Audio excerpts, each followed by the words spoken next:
Hello and welcome everyone to tonight's stream discussing what I have termed the grand strategy of Stalin's empire. And I'll get into exactly what that means in a minute. But before I do that, I am very lucky to have two guests on this evening. First of all, someone who has appeared on the channel quite a few times. Hello, Hitman. Hello, Ian. Thank you again for having me on. This is going to be a very interesting discussion. And it is wonderful to have you on. And making his debut on this channel, we are very lucky to have Rupert August. Hello. Hello, thanks for having me on.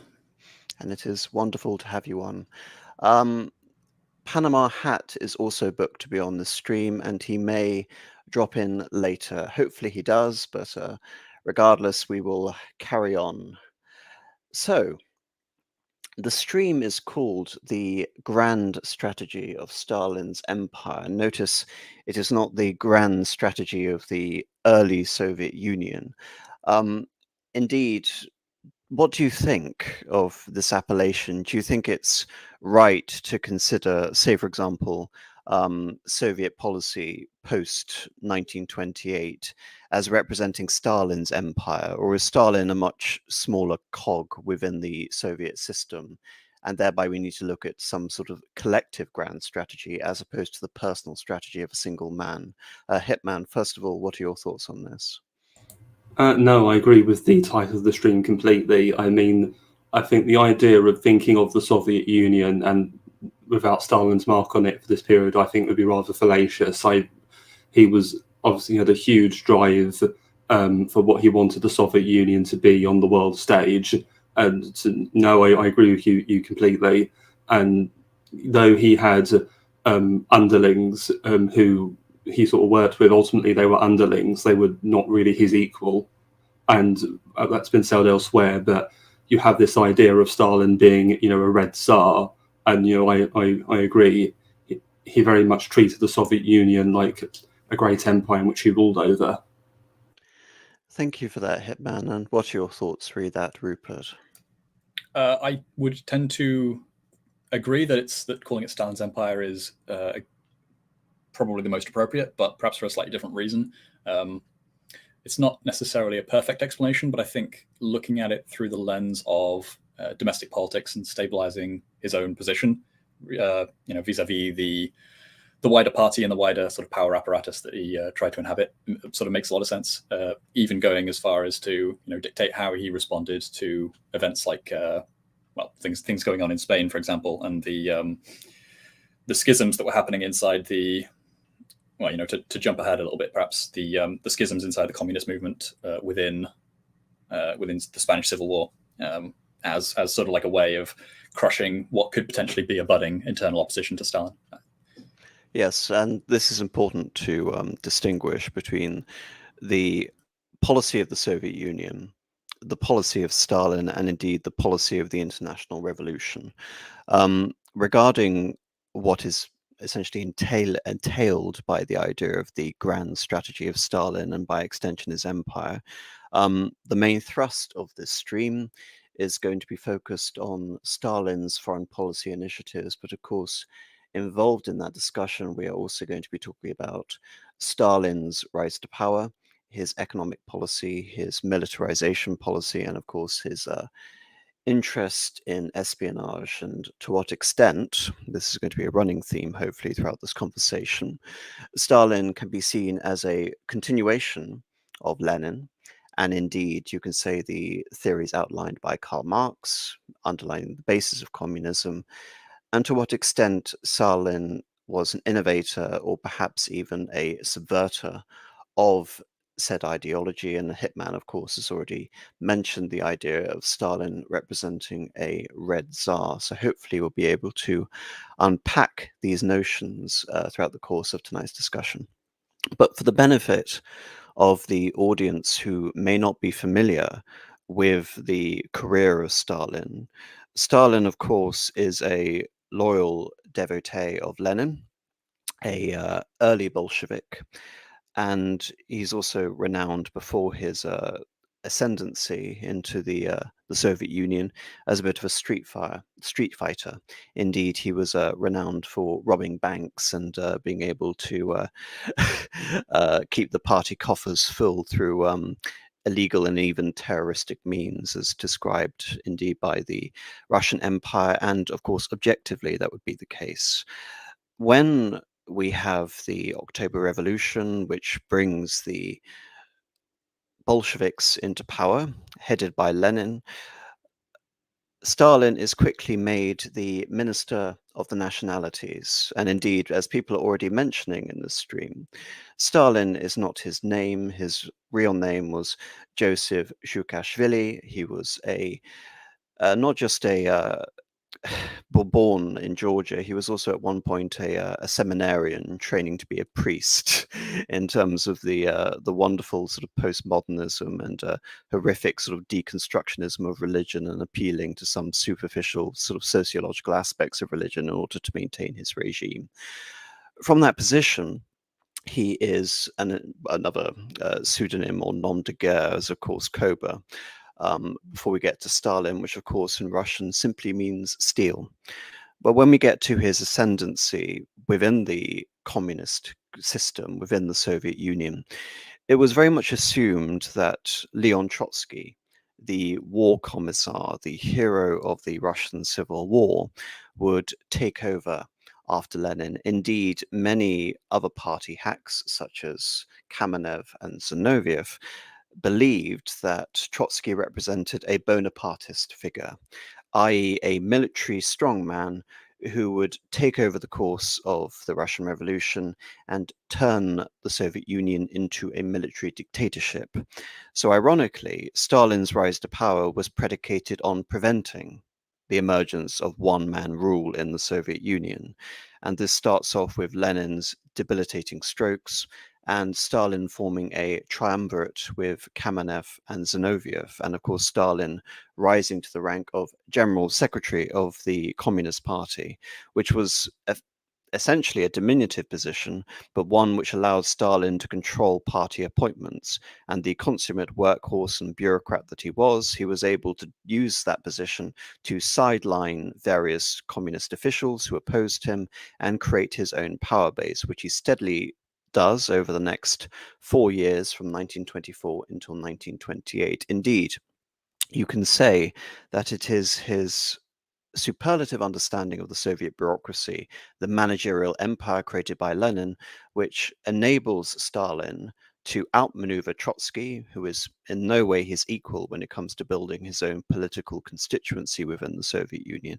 And then by extension, he outmaneuvers factors on the right of the Soviet movement, such as Bukharin, and on the left, such as his former comrades and triumvirs, Kamenev and Zinoviev. From 1928 up until 1934, he is very much directing policy. Indeed, there's a word for him in Russian, which means vozhd, which essentially translates as the boss. He begins as the boss in 1928, and my view is that he steadily becomes the leader of the Soviet Union and then becomes the unquestioned autocrat of the Soviet Union. This begins with the assassination of Kirov in 1934, the Leningrad party boss, and this precipitates a series of purges within the Soviet Union, which ramp up in intensity and target the very members of the security apparatus who are responsible for implementing it, such as Yagoda and then Nikolai Yezhov. But this also targets literally hundreds of thousands of members of the Communist Party and members of the Red Army. The idea that Stalin was essentially purging what had been Trotsky's own power base within the Soviet Union, removing very talented military officials such as Tukhachevsky. By 1938, he is very much, you could say, the undisputed autocrat of the Soviet Union, despite not being the formal head of government or the head of state, simply controlling the position of General Secretary of the Soviet Union, the Communist Party rather.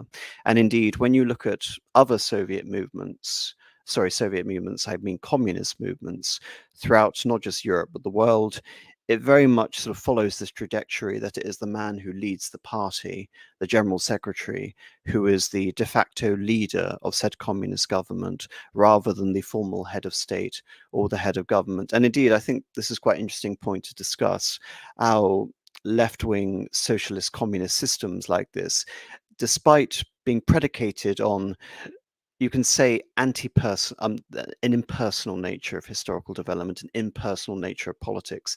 The idea that politics is invested in the collective or the vanguard, which is in turn representative of class struggle, class consciousness. Therefore, it seems almost anathema that such an ideology and such a political system would produce dictators. But indeed, if you look at the global trajectory of communist leaders, you see not just Stalin, but you see Mao Zedong, you see Kim Il-sung in North Korea, you see Ho Chi Minh in Vietnam, you see Pol Pot in Cambodia, and the list goes on, Ceausescu in Romania, etc. So, first of all, do you think, would any of you question my brief summary of Stalin's rise to power, or like to comment on the idea that communist systems tend to produce omnipotent figureheads like Stalin? I mean, in a way, that's sort of built into the into the theory. And obviously, if you have a different figure, a figure other than Lenin, basically, who would be trying to actually put all of this system into practice, then maybe you'd get a different outcome and a different sort of vision as to, well, different footsteps to follow in, basically. So the fact that everybody is following on the coattails of Lenin, perhaps, you know, to maybe steelman the position is not necessarily saying as much about communism as might first appear, but there is certainly that giant hole open in the form of like the dictatorship of the proletariat, and then how do you actually translate that into actionable like power and like a governmental structure? Just sorry, yes, continue. No, continue with your point. Well, the only other thing I was going to say is that because everybody is in this time is so steeped in the revolutionary literature and the mythology of the French Revolution in particular, and the history, they were always kind of like looking out for these types of figures and who represents what sort of archetype in the revolutionary process, thinking that they were sort of following in the same lines. So you mentioned the idea that Trotsky was seen as a kind of Red Napoleon, but he's actually not the only one. There's a lot of people who are sort of viewing themselves in this kind of way. And you mentioned Tukhachevsky as well. He's another guy who sees himself in this kind of role. And I think he does so quite deliberately. And so because they're all so steeped in this like revolutionary history and looking for all of these archetypes, that causes them to perhaps be, causes men like Stalin to act very skittishly towards, perceived Napoleons, basically. In terms of just building on some of the things you brought up there, and thank you for those points, Rupert. Of course, Lenin was decried as a Robespierre, if we're going to look at direct analogies towards the French Revolution, and of course, just re-emphasizing the point that the party apparatchiks were very much familiar with the history of the revolution and perceived the course of the growth of the Soviet Union in said terms. Indeed, Stalin doesn't really fit into any of the classic sort of analogous stereotypes that you bring out of the French Revolution, which I think is why his rise to power was in many ways a secret rise to power. He was seen as the unassuming, uncharismatic bureaucrat, which of course I think is overstated. He did have a certain charisma and indeed a certain dashing quality, despite the fact he was only 5'5", among other things. But I think this also explains all these theoreticians, socialist theoreticians and intellectuals, why a figure like Stalin would be able to rise due to the fact he doesn't quite fit this mold. Indeed, you can say he had a superior understanding of the Soviet model compared to other wannabe figures such as Trotsky. And building on your point also regarding the basis of Leninism, Marxism-Leninism, as creating these strongman figures. It's important to note that I don't consider Lenin a dictator in the same way that Stalin was, for various reasons. Lenin, of course, was sometimes outvoted in Sovnarkom in the Politburo. Indeed, concerning most notably attempts to make an immediate peace settlement with Germany in the beginning of 1918. And what really distinguishes Lenin from Stalin is the fact that Lenin didn't kill other Bolsheviks. He very much decried factionalism and was hostile to members within the broader Democratic Socialist Party, indeed the minority Menshevik faction. But he attempted at least to bring in elements of this idea of democratic centralism, the idea that you can have internal disputes within the upper echelons of the party, but once the position is agreed upon, it is politically correct. It is the stated position, and any disagreements which stem from that essentially mean disunity, undermining the Soviet Union. Will explain exactly what that means and the implications of said policy for further from that. But of course, Stalin, I would say, is very much the continuation, the reductio ad absurdum of this idea of Leninism, where the vanguard becomes a personal dictatorship. But before I get into, you can say the core, the foundation of Soviet foreign policy, even before Stalin comes to power, and what it really represents. Hitman, what are your thoughts? Well, something that comes to my mind where we're talking this idea of Stalin understanding the political system of the Soviet Union and the bureaucracy, I think it's important to remember that he was somebody who was well versed in Machiavelli, even having his own copy of The Prince, which he annotated and constantly referred back to. So he's inculcating the sort of realpolitik and Machiavellianism into how he operates himself. So it kind of makes sense as to how he was able to rise as much as he did. And indeed, he's very much Lenin's heir in that respect regarding practical policy concerning the obtaining and the maintenance of power, even at the cost of rigid adherence to ideology. So just a quick summary of what the Soviet Union represents in the grand scheme of international foreign policy. Soviet Russia hasn't yet become the Soviet Union. It won't become the Soviet Union until 1922.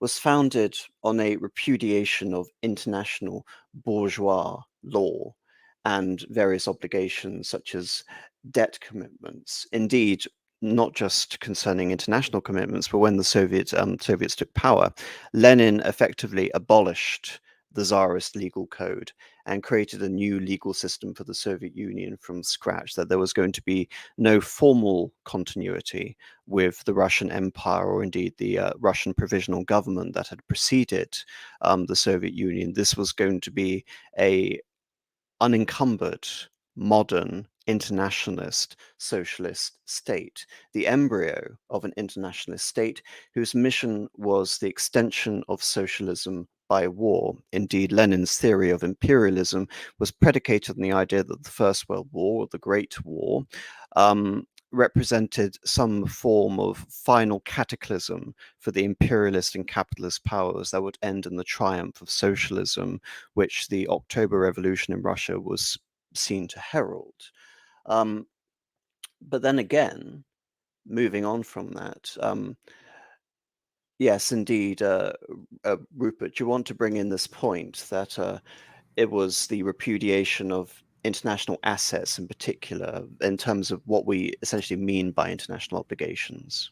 Yeah, so there's one particularly dubious incident which raises a lot of eyebrows in certain circles about British involvement, but they essentially repudiated all of their role in Persia is one of the big things that comes to mind, because they actually had essentially I think the word is like a condominium. They were jointly ruling Persia with Britain, and they just sort of unilaterally gave that up and handed it all over to Britain de facto. In terms of trying to sort of explain why I would see less. I would say this is less a sort of removing of obligations, but this actually feeds quite nicely into the next point I would like to bring up, which is the idea that Soviet foreign policy, despite this ostensible aim of spreading socialism, is always essentially conditional upon purely practical considerations of power politics, such as Brest-Litovsk and what that really represented.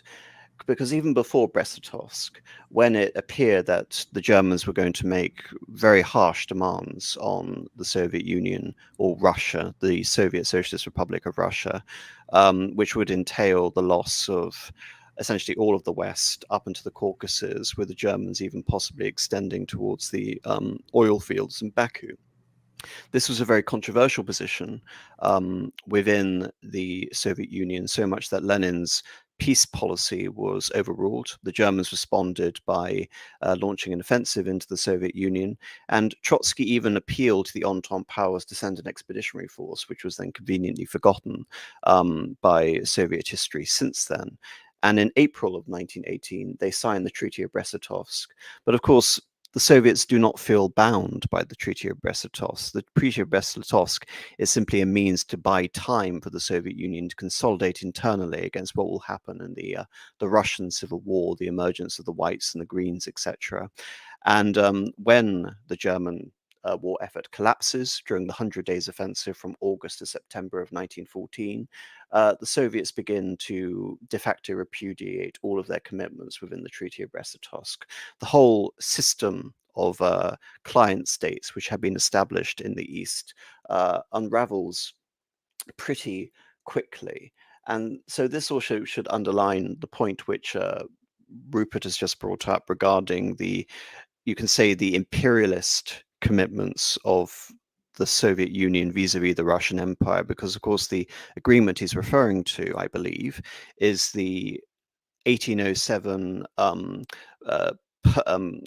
Anglo-Russo-Persian agreement, which then essentially evolved in terms of this larger idea of the Triple Entente, an alliance between Britain and Russia. But it begins as a demarcation of spheres of influence. The north, the area around Mazandaran, which also connects the southern Caspian Ocean, Caspian Sea, to the Russian Empire, and the south is essentially awarded to Britain.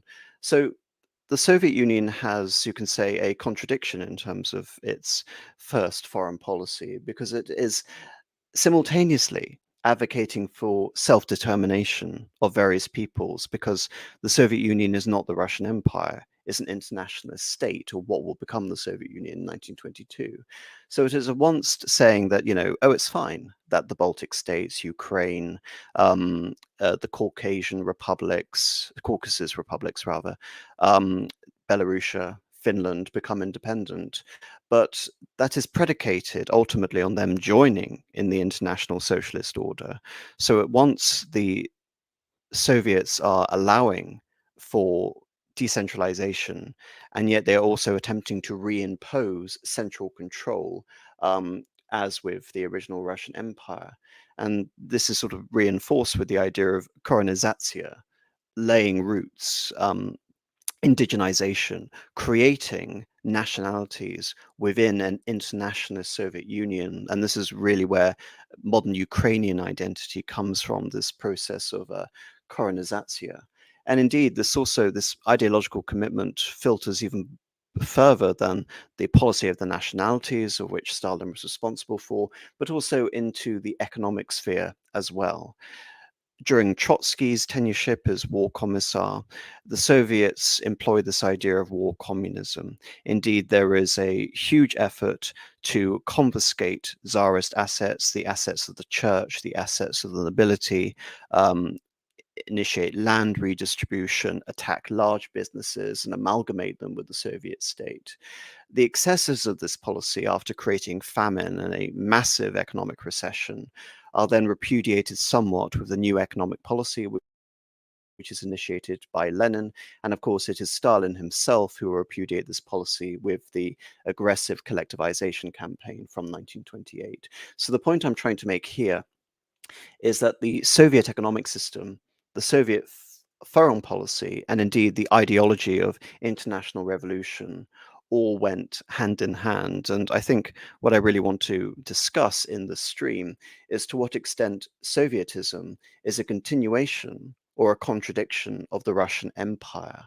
But before I get into that, I also want to explore the Soviet victimhood narrative, which is the international intervention, the idea that the international community was strangling socialism in the cradle. So what are your thoughts exactly on this idea that it's not that the Soviet Union is taking an aggressive posture towards the rest of the world by this idea of fomenting revolution everywhere, but that the Soviet Union is essentially being snuffed out, that there is this international conspiracy meant to extinguish the Soviet Union in 1919 and 1920? I think it quite handily plays on the patriotism that they're trying to tap into. And I kind of see this as very cynical.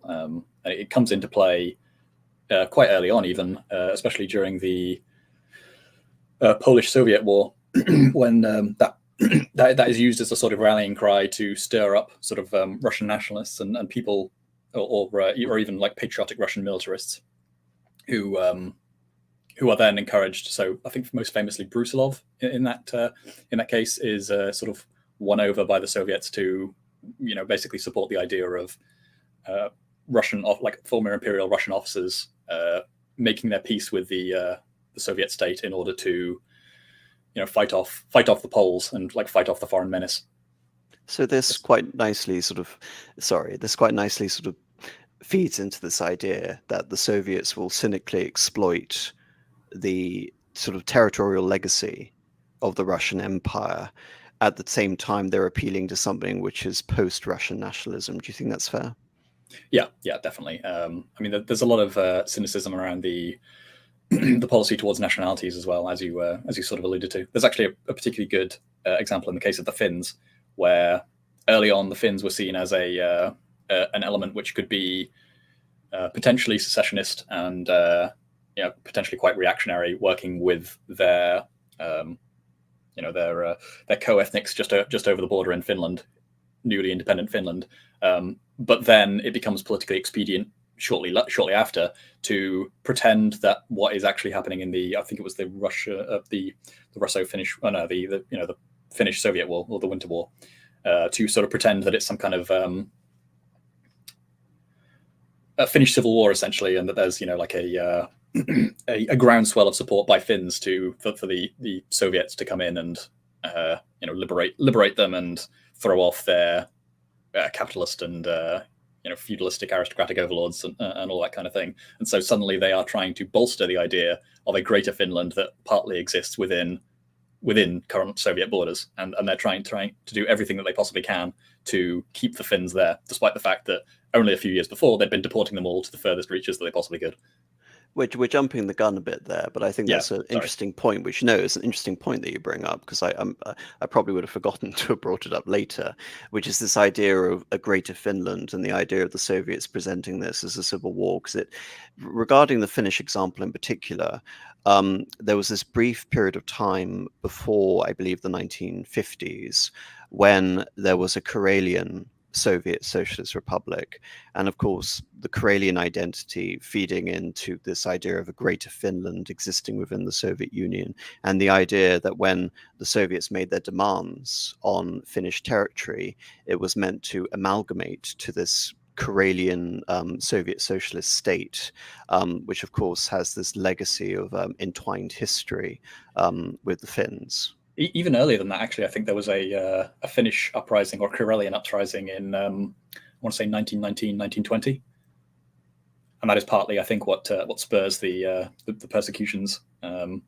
But yeah, ultimately they come back around to deciding that, oh no, actually we do recognise that this is a part of Finland, because that's part of our new I can't remember what they called it, Democratic Socialist Republic of Finland or something, that they were trying to present as the real Finland to then use as an excuse to subsume all of Finland.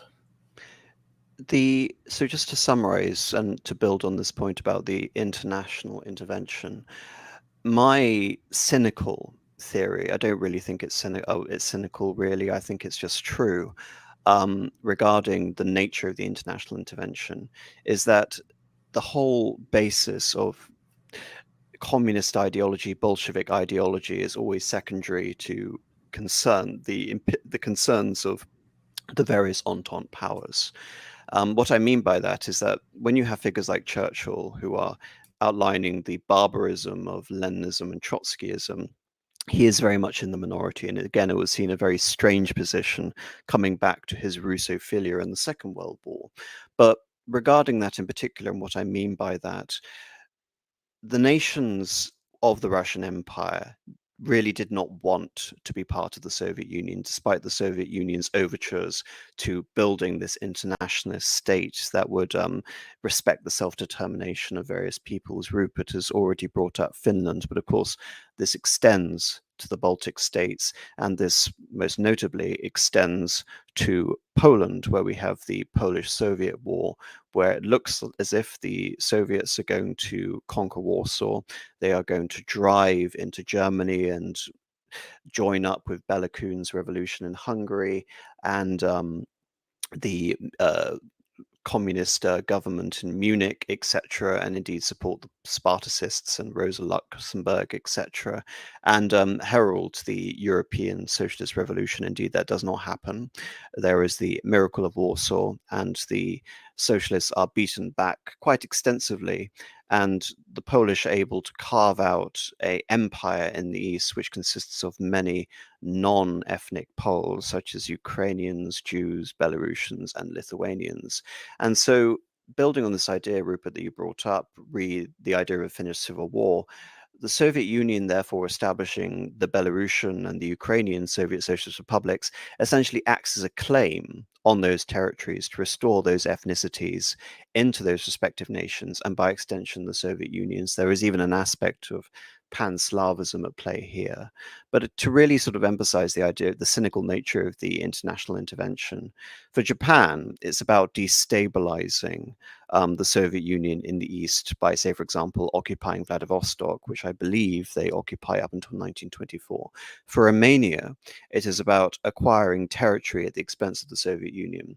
So from the ashes of the Austro-Hungarian Empire, there is the creation of a greater Romania, which includes parts of the former Russian Empire, such as the Bukovina actually was part of Austria, but Bessarabia in particular.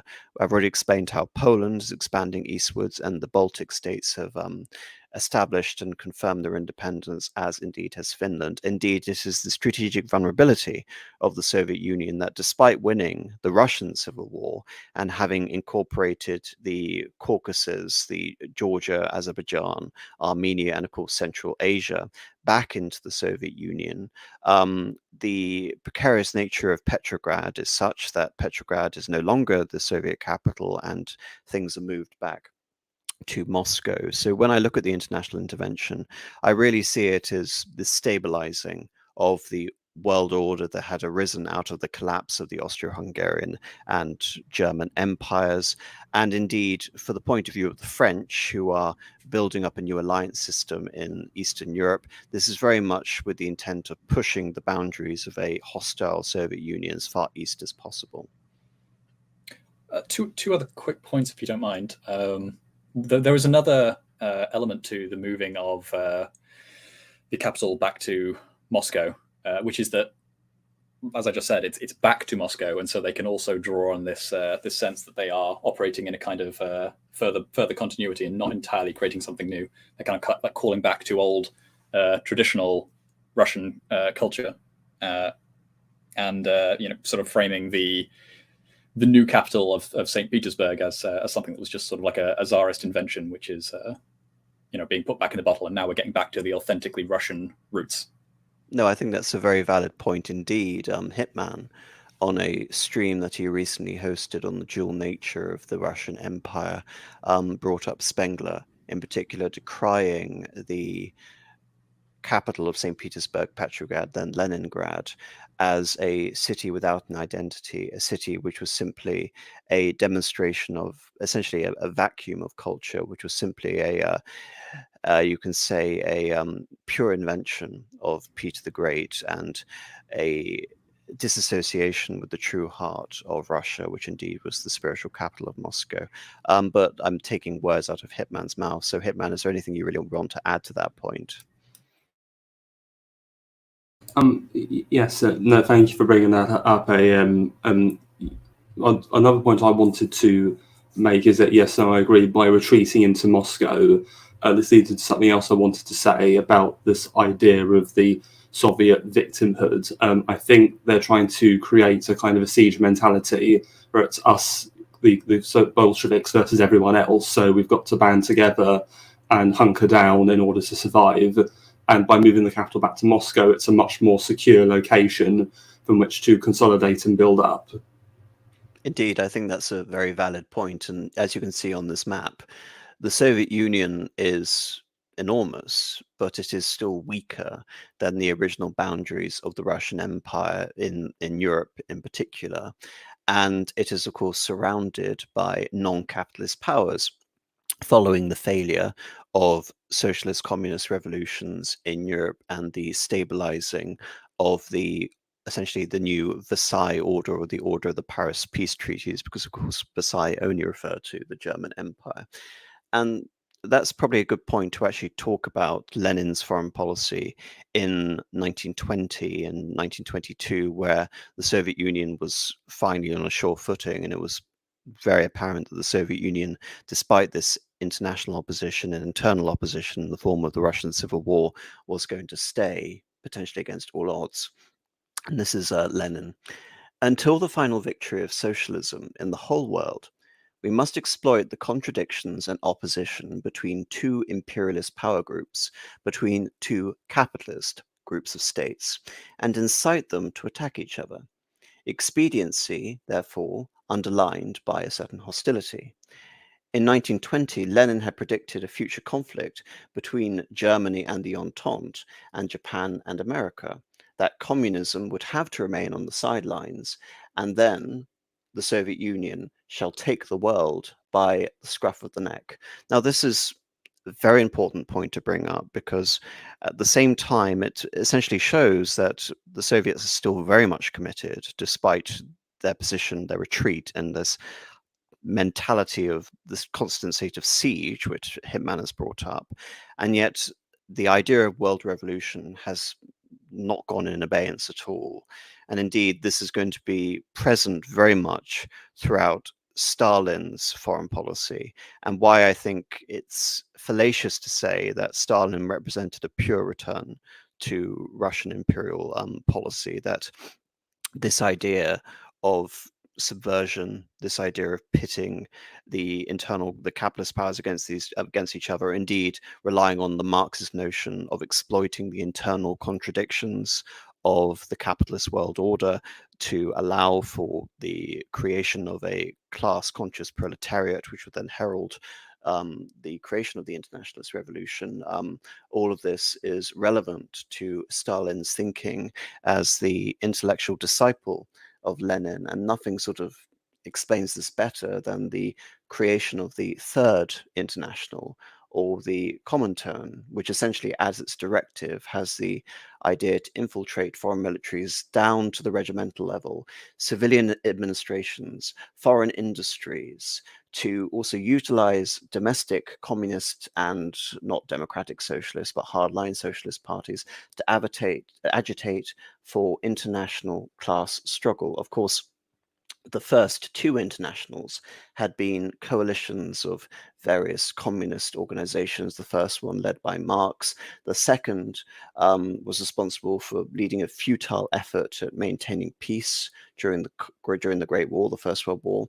But the third, being formed in 1918, was in effect an extension of Soviet policy. With the failure of the communist revolutions throughout Europe, the Soviets used foreign communist parties to service the needs of the Soviet Union. Essentially, this meant the preservation of the Soviet Union as the cradle of the revolution, while also attempting to spread the revolution elsewhere. However, this also meant that loyalty to Moscow, by extension, meant loyalty to the revolution. And however this was interpreted, loyalty to Moscow and loyalty to the revolution were not always ubiquitous, especially following the Stalin-Trotsky split, which was principally over Stalin's opposition to Trotsky's advocacy of permanent revolution, the idea that the Soviet Union should be on a war footing from the beginning, rather than focusing on internal consolidation, really that the Soviet Union was simply a bridgehead to expand into the rest of the world, the communist revolution, rather than attempting to maintain the Soviet Union, even if that meant delaying what the Marxists saw as the inevitable victory of socialism. And by extension, what do we really mean by this? Loyalty to this so-called revolutionary cradle, loyalty to the Soviet Union could effectively mean the preservation of a Soviet Russian empire and Soviet Russian interests. So it's interesting really to explore this dichotomy between the needs of a nation in the form of the Soviet Union and the needs of the revolution. But before I go on, Rupert, would you like to comment on this at all?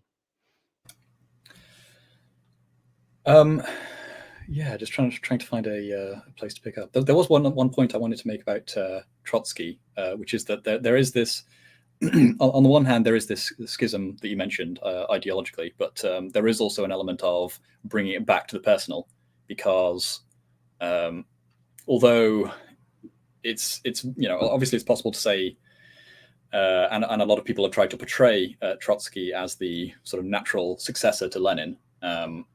There was also an additional component that he was a former Menshevik, whereas Stalin was seen as more reliable in a lot of ways and more trusted because he had been a Bolshevik like right from the start. He'd been there from early on when there was no power and no influence really to be found in being a part of the Bolsheviks, and so he did have a lot of supporters just on that basis as well. Well, I think that's an interesting point. Fidelity to Lenin, again, almost like as if Lenin were the socialist Christ, and Stalin were Saint Peter, or some other sort of horrific analogy that one can bring. Whereas Trotsky, by extension, represent. I mean, it's also interesting to think in terms of the nationalist argument that you brought forward, Moscow, that Stalin is this gruff provincial Georgian with Russian affectations, whereas Trotsky is very much, he's a Jew, he's an internationalist. He's very much thinking on the international level. So you could say that the devotion towards Stalin is not just his loyalty to Lenin and by extension his hardline position within the Bolshevik movement, but again you can say this this desire to return to a more Russian leader, a more parochial leader, as opposed to the leader of the international class struggle as envisioned in what Trotsky represented. Yeah, also, as I understand it, Stalin, although he was a Georgian and he was kind of unmistakably a Georgian in a lot of ways, he didn't actually like that fact all that much, and he was a bit of a Russophile himself, albeit he was his version of Russophilia was what he thought Russians ought to be, not necessarily what they actually were. But that's a different matter. Well, this is sort of bringing up the idea, Stalin first brings up this idea of the great Russian chauvinism as minister of the nationalities. And of course, his Georgian background, is part of the reason why he was appointed minister of the nationalities. So at the beginning, he's decrying the idea of great Russian chauvinism, yet later, when he finds it expedient, such references to the great Russian chauvinism are curiously sort of thrown away. And indeed, the idea of Korenizatsiya is also sort of not officially abolished, but put on the back burner indefinitely. And this is a constant tug of war within the history of the Soviet Union, which is the move towards the nationalities and the move towards Russian supremacism. And the ironic thing is that the pro-Russian policy is often pursued by non-Russians. So, for example, Brezhnev was Ukrainian, and as you mentioned, Stalin was Georgian. In terms of trying to understand the trajectory of this, how the sort of international socialist movement impacts and how Trotsky's dismissal impacts on the policy of the Comintern. There is one thing really to consider, which is that there was a huge revolutionary sort of agitation in China at this point. From, I believe it was 1923, 1924, the so-called founder of the Chinese Republic, Sun Yat-sen, enters into a coalition with the Chinese Communist Party in what is called the First United Front. Indeed, when Sun Yat-sen adopted the flag of the Republic, which is still the flag of the Republic of China and Taiwan, this was seen as a deliberate move to court the favor of the Soviet Union. Nevertheless, despite the intricate planning for a collaborationist government should the nationalists take power in 1927, 1928 during the Northern Expedition, this goes terribly. There was an internal purge in 1927 led by the successor to Sun Yat-sen, Chiang Kai-shek, which sets the whole sort of communist movement in Asia back for 2 decades, effectively. Whilst in 1928, that is also the year where Trotsky, having essentially been sidelined in the party from 1925 through to 1928, begins first his internal exile in Kazakhstan, and then his foreign exile in Turkey, and later, of course, finally in Mexico, where he is assassinated. So there is an international component to, you can say, Stalin's attempt to aggravate class struggle from 1928 onwards.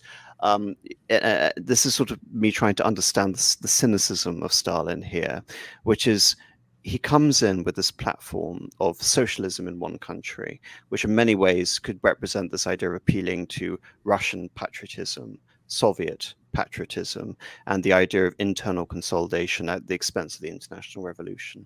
But when Trotsky is removed, and when it seems as if the international revolution is imperiled, Stalin begins adopting, you can say at least superficially, this aspect of a return to permanent revolution in 1928, and this idea of the Comintern's international commitment to class struggle, and what this really means in terms of Stalin's new direction.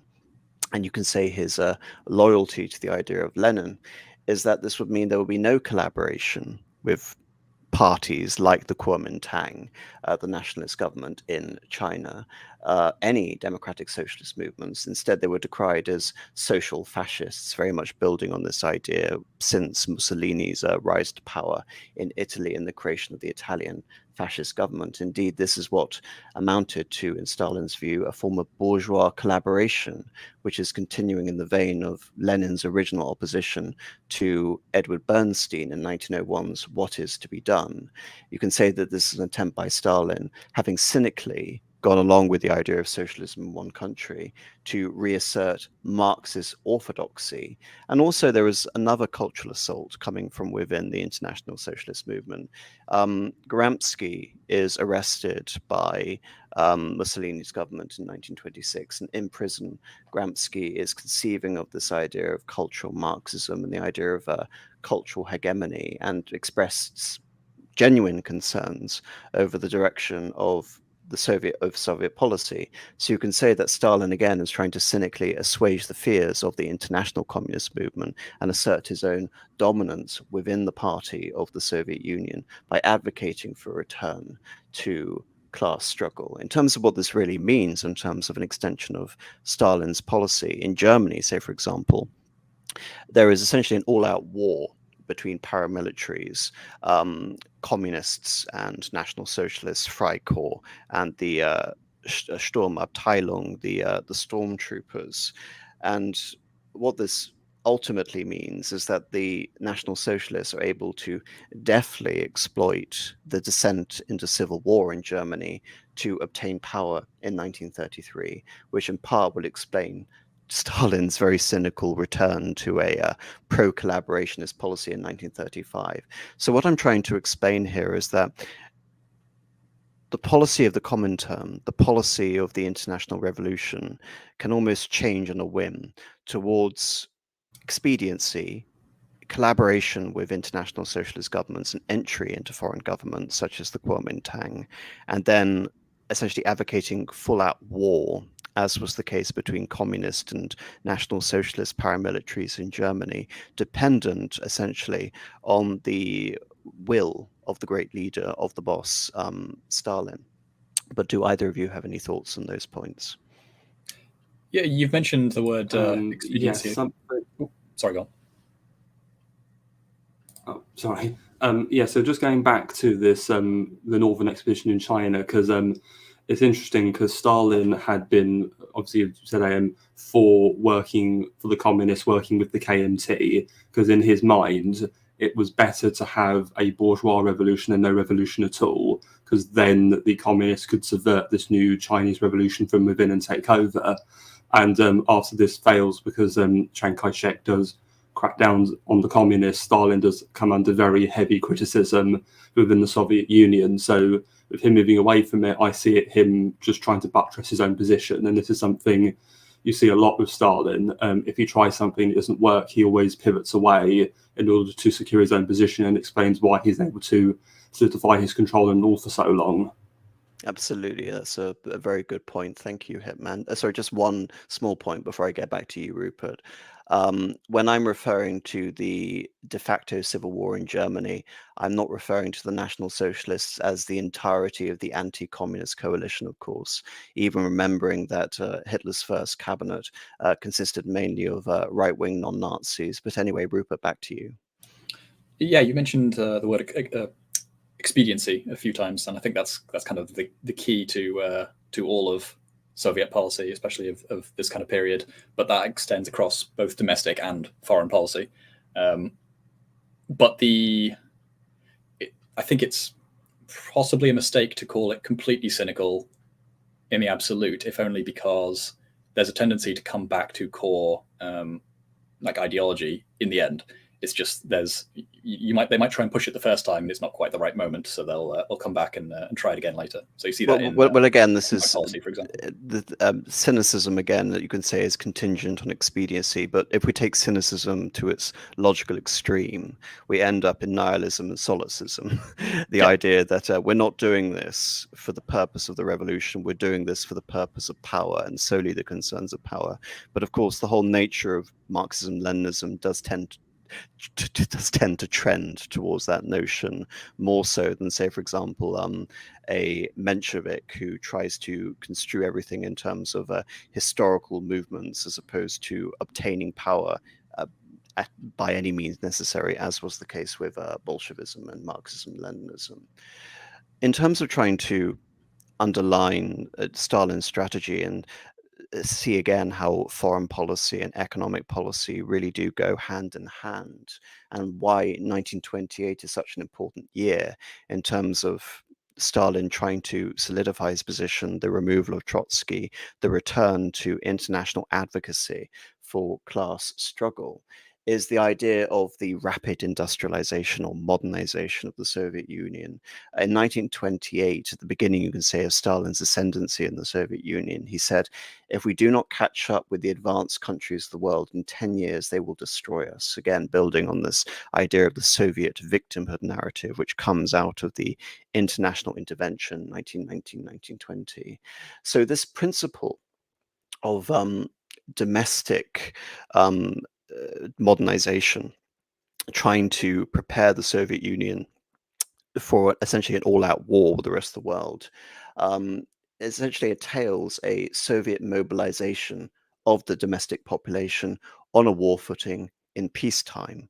Various enemies of the Soviet Union, of course, that is a term which is expanded very liberally, are incorporated into the Gulag system. The Gulag system, which operates as a vast system of slave labor for the Soviet Union, and it is through slave labor that we see the construction of various grand projects. Stalin was very much fond of his grand projects, from the Moscow-Volga canal, indeed the White Sea Canal, which connects the Baltic Sea up into the White Sea.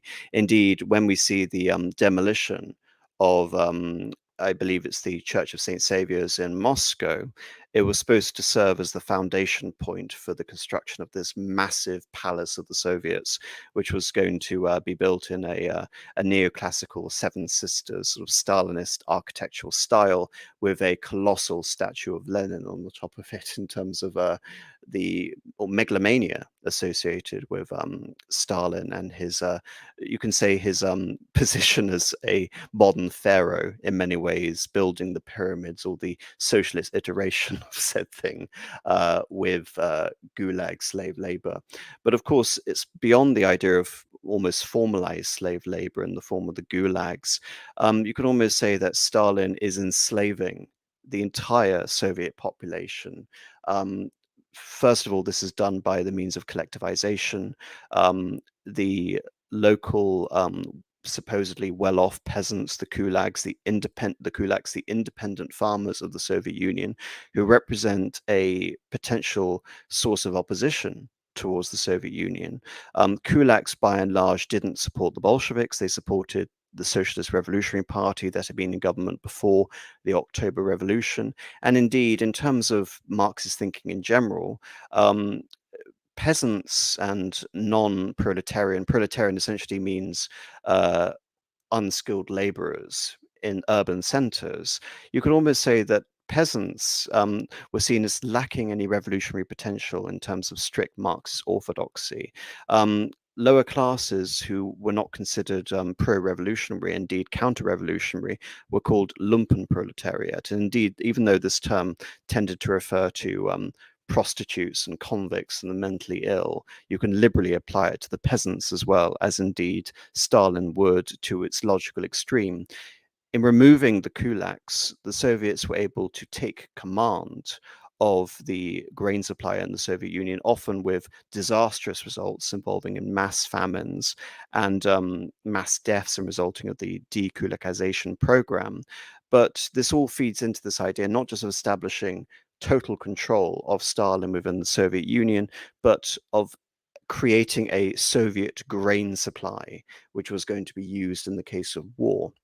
Of course, Stalin's policy does not simply revolve around agricultural control either. And again, you can say that fairly, that collectivization, the removal of private ownership of farms and placing it essentially under the control of like Alexander III's land captains, but the socialist iteration of that, represents a return to neo-feudalism, undoing the reforms of the Great Emancipation back, if I believe, was it 1861 or 1863 during the reign of Alexander II.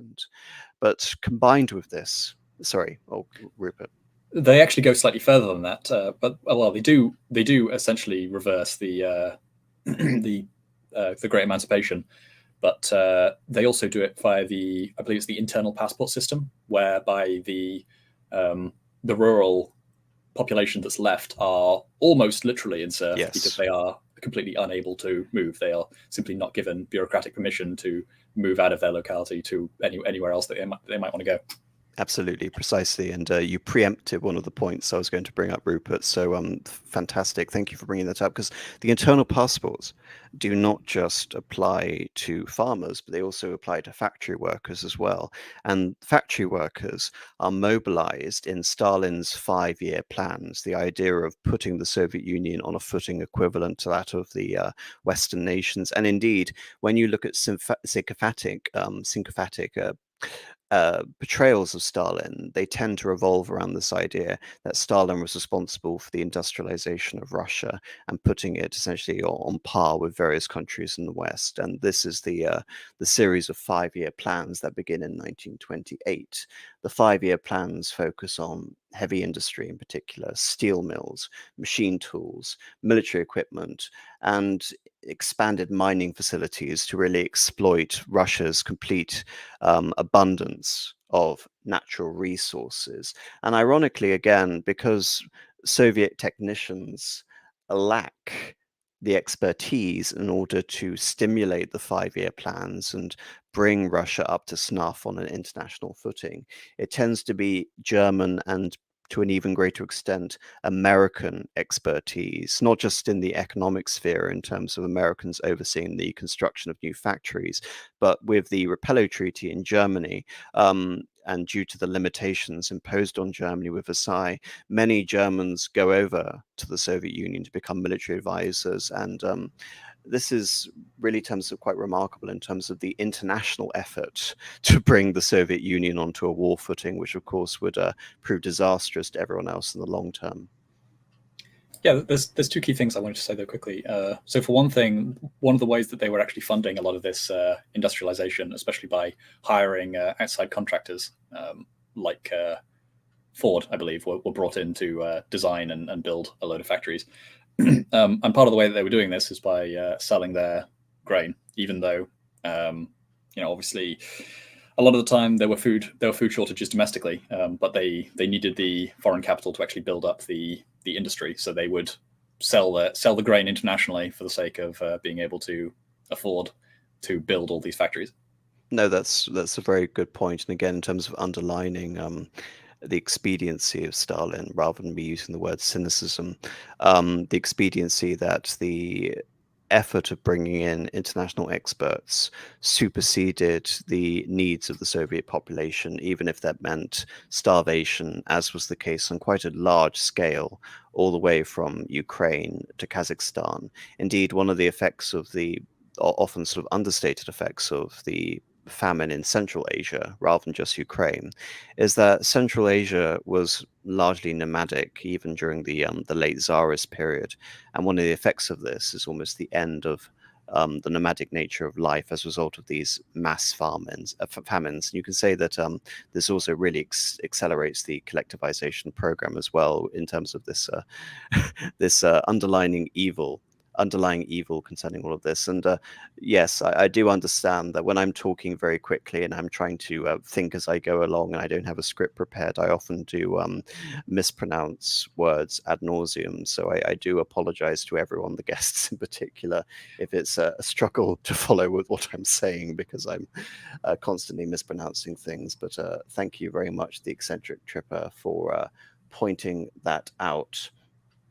One other quick point, if I may.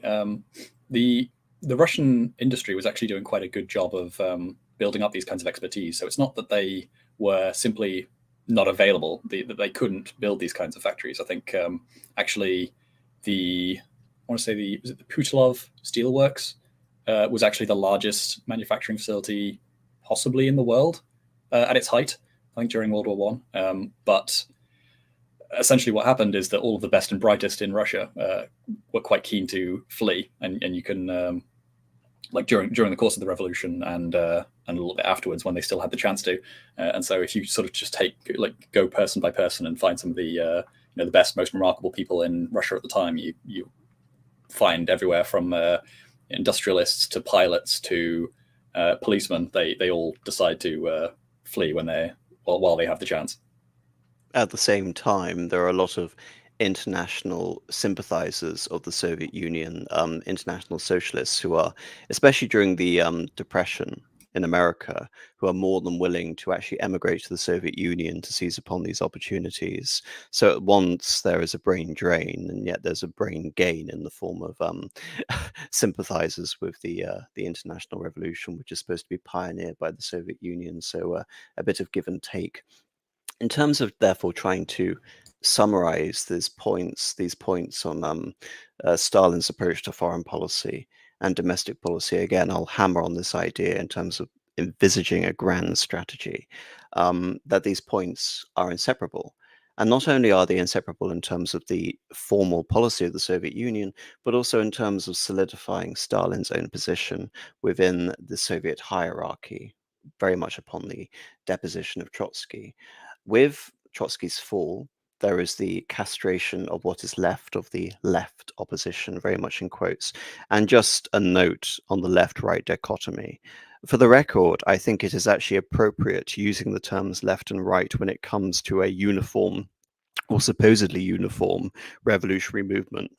So when looking at the French Revolution, which is where these terms originate, looking at the left as representing the quote unquote radical Republicans of the mountain faction Montagnard, Jacobin, and looking at the right faction, which represent moderate Republicans, i.e. the Girondins.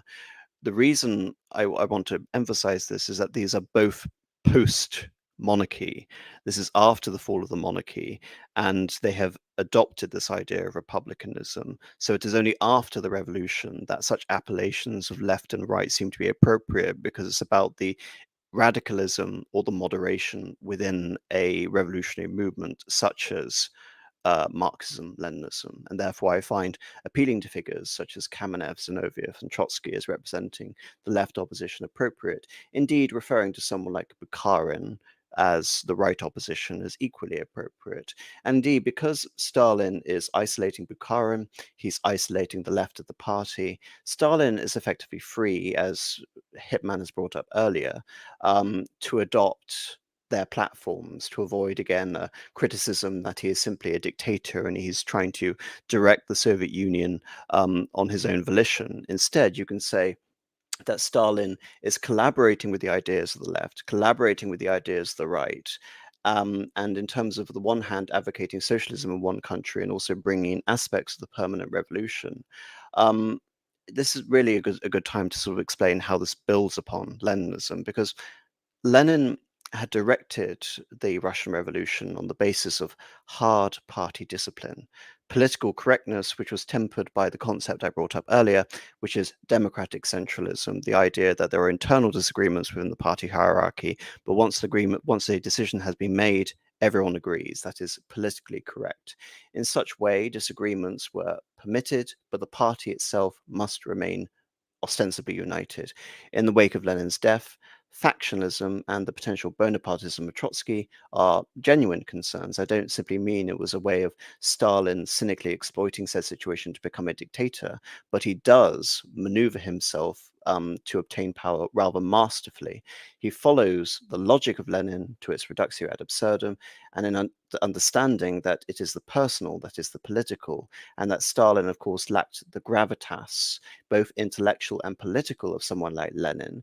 Democratic centralism in Stalin's reign would consist of isolating and eliminating factions on the left, be they Trotsky, and the right, be they Bukharin, taking and implementing the ideas of both factions. And this is a point which I want to emphasize from the beginning when I was trying to outline Stalin's rise to power, which is that from 1928, this policy of the Soviet Union is becoming the grand strategy of Stalin, the idea that Stalin is becoming the boss.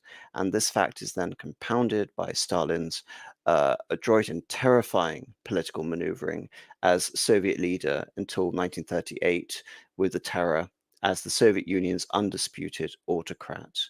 And this really comes to question more aspects of foreign policy, such as how other countries reacted to the Soviet Union. We've already talked about aspects of the Comintern's policy, international communist parties, and individuals moving to the Soviet Union, in contradistinction to the idea of this brain drain, which drove many people away from Russia after the revolution, which is this idea of normalization of international relations, normalization with capitalist countries. You brought up very early in the stream, Rupert, the fact that the Soviet Union abandoned its position as the effectively de facto controller alongside Britain of Iran, carving Iran up into spheres of influence.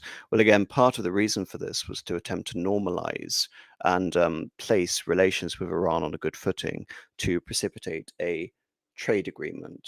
And indeed, to try and summarize the point which you brought up earlier, while the Soviets lack experts and capable administrators, they have an abundance of agitators. The Soviets will import Western help to build socialism at home while spreading the revolution abroad via legal and illegal means. One key weakness of Soviet policy is that they are short of money, perennially short of money, and they are cut off from the international bonds market, in particular America.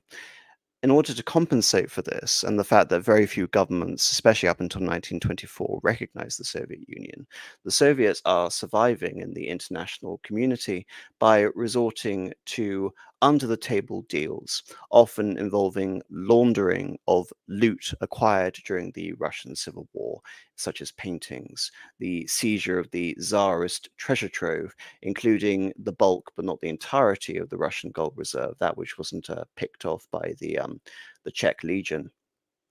Something really key in terms of turning the situation around in the favor of the Soviets.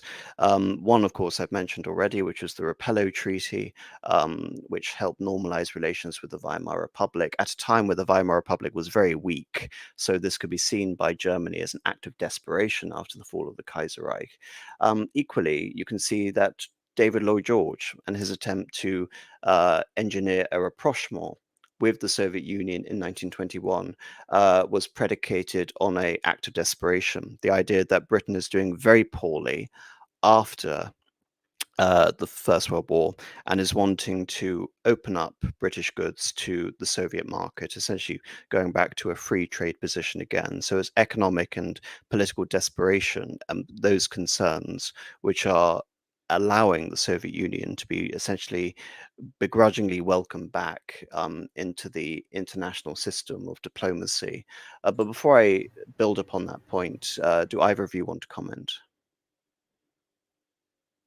Yes, so going back to this idea of rapprochement with the Soviets, obviously Rupert August mentioned before about all the American firms coming in like Ford and helping industrialize the Soviet Union, and you mentioned the Great Depression. Well, that's largely because due to the Depression, a lot of these businesses just didn't have the customer base anymore to carry on, so they went to the Soviets in order to find business and to keep going. So this engendered a form of goodwill between the two. And as I did point out, a lot of Soviet agents would infiltrate the West and then copy and learn a lot of the methods and take them back with them as well. Well, you can almost say that this is a buyer's remorse from Britain, because in 1924 there is a bit of a political revolution in Britain, which is really the demise of the Liberal Party, which is headed by Herbert Asquith. David Lloyd George will be politically isolated forever, and the Conservative Party failed to win a majority in the 1924 elections. And as a result of that, we have the first ever minority Labour government led by Ramsay MacDonald. And this is that government which is the first major government to recognize the Soviet Union. And of course, this essentially, along with the Zinoviev letter, helps ensure that Labour lose the next election in that same year decisively to Stanley Baldwin. And it is then exposed 3 years later in 1927 that the Soviets, against their the condition of recognition, of course, is suspending international agitation, which again you can almost say feeds into the logic of recognition that the Soviets are resorting to illegal agitation. So if we recognize the Soviet Union, then possibly they will actually put pressure on local communist movements to cease said agitation. But of course, when the Soviet Union do not do that, and they consistently do not do that, often very blatantly, in the case of Britain, relations were suspended in 1927, having been one of the first countries to recognize it. And indeed, this creates a knock-on effect where after the British recognition in 1924, France very quickly recognizes the Soviet Union for similar reasons. Indeed, you can say the most famous aspect of Soviet infiltration into British society, of course, is the Cambridge Five. Various prominent members such as Burgess, McLean, Kim Philby, and Ken Cross and Anthony Blunt, who will go out and infiltrate MI6, infiltrate the civil service, infiltrate Bletchley Park, and indeed Anthony Blunt was in charge of the Queen's own personal collection of art. So all aspects of British society, and indeed looking at the Cambridge Five as the Cambridge Five, really I don't believe even scratches the surface. I think more archival research in the Soviet Union is exposing many more operatives that have been radicalized by Soviet handlers during the 1920s as a result of the the agitation that had been brought about by British recognition. When it comes to other countries, you can say more sensible countries like Romania, Yugoslavia, they are very reluctant to recognize the Soviet Union for several reasons. When looking at Romania in particular, the Soviet Union has claims on Romania in Bessarabia. So the idea of recognizing the Soviet Union would be a case of allowing the Soviet Union to come in, agitate, destabilize, subvert, and pick off territories potentially, in addition to the ideological reasons of resisting such a recognition. But of course, as Rupert has already mentioned earlier, there was a surrendering of obligations in 1918, and many assets of foreign countries were effectively seized or stolen by the Soviet Union. And recognition, therefore, required some form of financial restitution for said theft. The Soviets weren't above giving restitution, but they tended to do it on terms which were very friendly to the Soviet Union. And after I mentioned the period of agitation between 1922 and 1928, building up to American recognition of the Soviet Union, Stalin moderates the policy of international class struggle, and instead he opts for this idea of normalization to a greater extent and collaboration in various governments. And you can say the best example of this policy succeeding for Stalin is when Frederick Delano Roosevelt, who becomes president of the United States in 1933, after 12 years of Republican rule in the United States, recognizes the Soviet Union on terms which are very favorable to the Soviets, which essentially meant a waiving of significant monies owed to the US re the 1918 theft. And again, as with the other governments, this was conditional on suspending agitation and the idea that America was so desperate during the Great Depression that, for the same reasons that Lloyd George and France would later recognize de facto relations with the Soviet Union, that the Soviet Union would have to become an important trading partner with America in terms of building up America after or during the Great Depression. And indeed, there's also the point to consider that the Democrats were far more favorably positioned to welcome a rapprochement with the Soviet Union as opposed to the Republicans. And indeed, FDR wasn't simply sort of more inclined towards the left, but he was also very pro interfering in other countries to the point of essentially creating the global American empire, unlike the Republicans, who were much harder on their stance of non-intervention to some extent, but not totally. In terms of how this really benefited the Soviet Union, looking at the Communist Party in America, we see its membership increasing from 13,000 members in 1933 to 80,000 members in 1939. FDR is not only recognizing the Soviet Union and seeing the need for trade, but FDR is also massively expanding the government, the federal government in the United States, through the New Deal policies, various agencies such as the AAA. And what this does, because there's very lax security in the United States at this time, is simply create more opportunities for more jobs. And who takes these jobs? It is, of course, infiltrators from the Soviet Union. They infiltrate the US government en masse, from the individual factories to probably one of the most prominent Soviet agents, who was Harry Dexter White, the chief advisor to Morgenthau, the Treasury Secretary to FDR. So as a result of the recognition, Soviet infiltrators, Soviet sympathizers, Soviet agitators were positioned everywhere throughout America. You can almost say justifying McCarthyism as a result. And to make matters worse, you then have, I believe it's William Durante, the infamous correspondent of the New York Times, who goes about and tries to say that the Soviet Union is a utopia, and there are definitely no famines happening in Ukraine in the early 1930s, as if to reinforce this idea of the favorable disposition of America towards the Soviet Union at this time.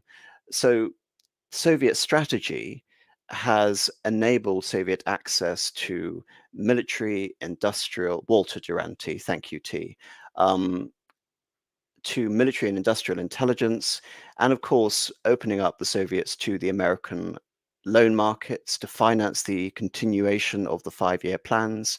And indeed, what is remarkable looking at this relationship is that some classified secrets, such as classified naval information, was actually freely obtained by Stalin because it was given to him by the US ambassador who followed in Bullitt's footsteps, Joseph E. Davis, who was very much pro-Stalin. So the Soviets were very capable of exploiting the recognition of various governments of the Soviet Union to win over economic concessions to the Soviet Union, and indeed, you can say, facilitate this idea of international class struggle and subversion. But I do sort of understand that I've been talking a very long time, and I would love to get both of your points on some of the things that I brought up here. Yeah, so on the back of this, I actually want to make... Oh, yes, certainly. Right, so, yes, because we obviously mentioned a stream me and you did on my channel. Well, there's actually another stream I did several months ago with Marcus, actually, on a book called The Conduct of War by a General J.F.C. Fuller. There's a really interesting argument he makes in that book that's relevant. So he has this idea with regards to the Soviet Union that's called the revolution through peace, which is the idea that to you or I, war is we're in unarmed conflict fighting each other, peace we're actively not fighting each other. But to the communist or the Soviet mind, there's no difference really between war and peace.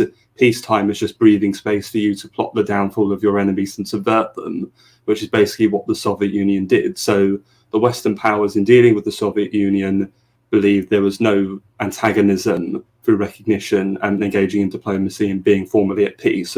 Whereas the Soviets, they were still having every kind of hostile intent they could muster I think in fairness to Western governments, even though there are genuine cases of treason and collaboration and Soviet sympathizers or apologetics, I do believe that this was a gambit made out of desperation rather than anything else, that these governments would willingly try to put up with elements of internal subversion and agitation if economic benefits accrued as a result. But yes, I very much agree with your point, and I think it's just sage wisdom at this point as to consider politics in its totality as war rather than the simple formal act of war.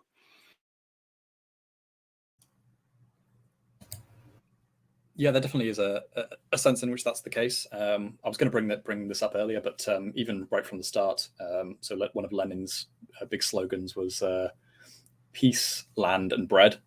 And obviously, what we know about later history is that's a little bit tongue-in-cheek, and he even sort of seems to have recognized it at the time in his writings that peace was not actually meant in the sense that most people would accept it, because in the future there would be like a global revolution of all against all, but it would be a global revolution, not a global war.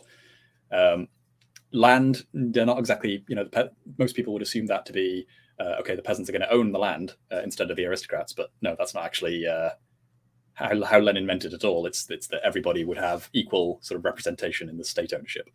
And bread, well, that's not applicable in an entirely different way.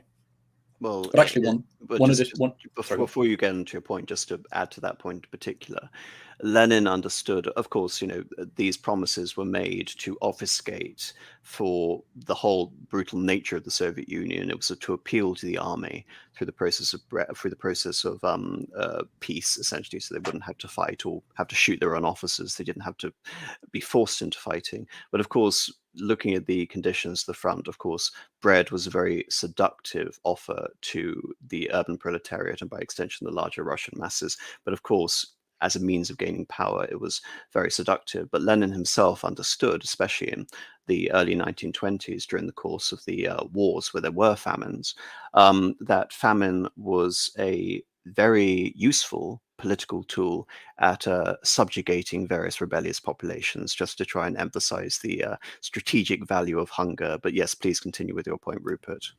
Yeah, I was just going to say on the point of famine, there is also another way in which the Soviet Union was able to sort of sustain itself, which is through the food aid that was granted to them by predominantly America, but I think other countries as well. And that was spearheaded by Herbert Hoover before he went on to become president.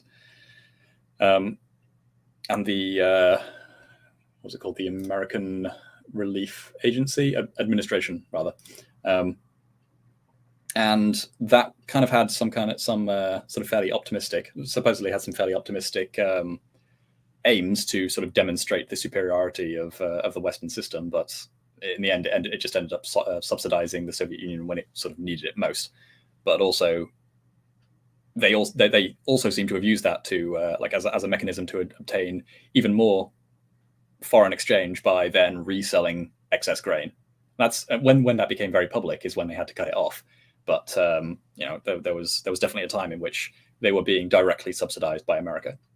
I mean, it's important to consider in fairness to America that there was a genuine humanitarian aspect to that, given the horrific nature of the famines in the Soviet Union. It wasn't, of course, post fact that we can look at this as a way of essentially building up the Soviet Union. But I mean, a similar initiative was arranged on quite a large scale for Armenia post genocide at the conclusion of the First World War. But as we're looking at this in terms of grand strategy, very much you can say it was an American own goal. Hitman, anything you would like to say?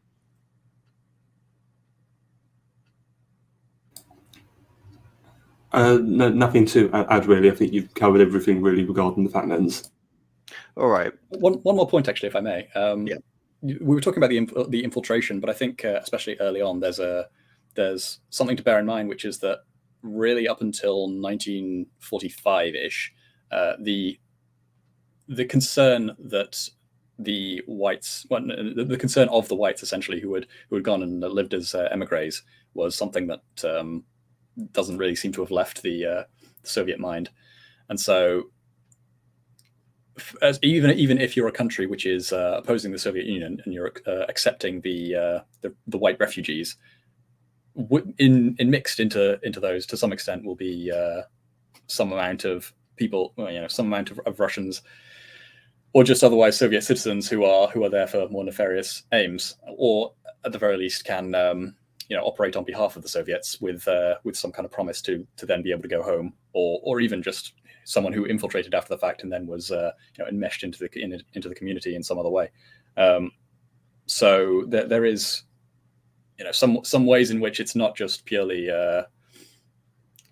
Well, I don't know. I just think that's an additional consideration. I think it's a very important consideration, because we're not just talking about revolution being fomented by foreign powers, but we're talking about the restoration of the emigres. And of course, going back to your earlier point, Rupert, which is that all of the great thinkers of the Soviet Union were indebted to the legacy of the French Revolution.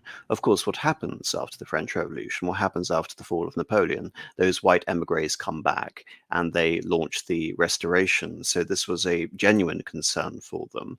And of course, they infiltrated these various organizations, and in many ways they subverted them. Just off the top of my memory, there is the instance of the Young Russia movement, which essentially tried to reconcile aspects of the Soviet Union with Tsarism, because the white emigre movement wasn't a unified movement in any real sense. There were Cossacks on the one hand who had been viciously targeted by the Soviet Union. There were pro-democracy advocates like Kerensky who had been forced out of power during the October Revolution. And then there were genuine Tsarists. But what does Tsarism mean? Does it mean the restoration of autocracy, or does it mean the restoration of a constitutional monarchy? And the Young Russian movement was representative of, you can say, the weird political ideas coming out of the white the white sort of emigre movement, in which there were aspects of reconciling the Soviet Union to Tsarism. But of course, the leader of said movement was later exposed to have been in talks with Soviet officials, thereby discrediting the entire movement. And then, of course, there are movements out of Harbin, which is in Manchuria, Manchukuo, the essentially the second great sort of Russian capital in the east, out of Vladivostok, which means ruler of the east, where there were not only sort of Russian emigres and Russian Tsarists, but of course Russian fascists as well, and Russian Nazis. So the Soviets were concerned about this, and they were willing to subvert the movements if necessary. But this, in terms of the next sort of point I want to bring up, read this conversation in terms of the direction we're going, which is, we've talked about the period from 1928 up until 1934, and now we're coming to the Great Terror itself. I mean, the implications of the Great Terror from Stalin's own personal power base are obvious. The fact that Stalin was able to exploit a genuine feeling of factional strife and paranoia in the Soviet Union. Indeed, the fact that Trotsky was alive, and Trotsky was very much arguing against the path the Soviet Union was taking. And he would later in 1937 create his own fourth international to rival the Comintern and try and wrestle away that legitimacy that the Soviet Union and the international revolution were one and the same. Instead, Trotsky was very much trying to advocate that loyalty to Moscow was in contradiction to loyalty to the Soviet Union. So there are many aspects to the terror. One aspect is controlling the revolutionary movement within the Soviet Union and the revolutionary movement from without the Soviet Union. I'll get to the Spanish Civil War in a moment. But before getting into that, there is also an aspect of returning to the great Russian chauvinism, which Stalin himself had turned. The idea that the terror was in many ways masking the fact that Russians were taking control back of the Soviet Union, and there was a de facto repudiation of the internationalist nature of this utopian socialist society that the Soviet Union was meant to represent, in that the purges from 1937 to 1938 disproportionately were directed at non-Russians, the national party elites, which had been created as a result of the policy of Korenizatsiya. These elites were then subsequently en masse eliminated so as to reimpose central command from Moscow and by extension from Stalin himself. So many aspects, if I'm looking to a parallel in Russian history and to make an analogy to Stalin as the Red Tsar, you could almost say that the Great Terror has an aspect of the Oprichnina, when part of Russia was demarcated as essentially detached or other.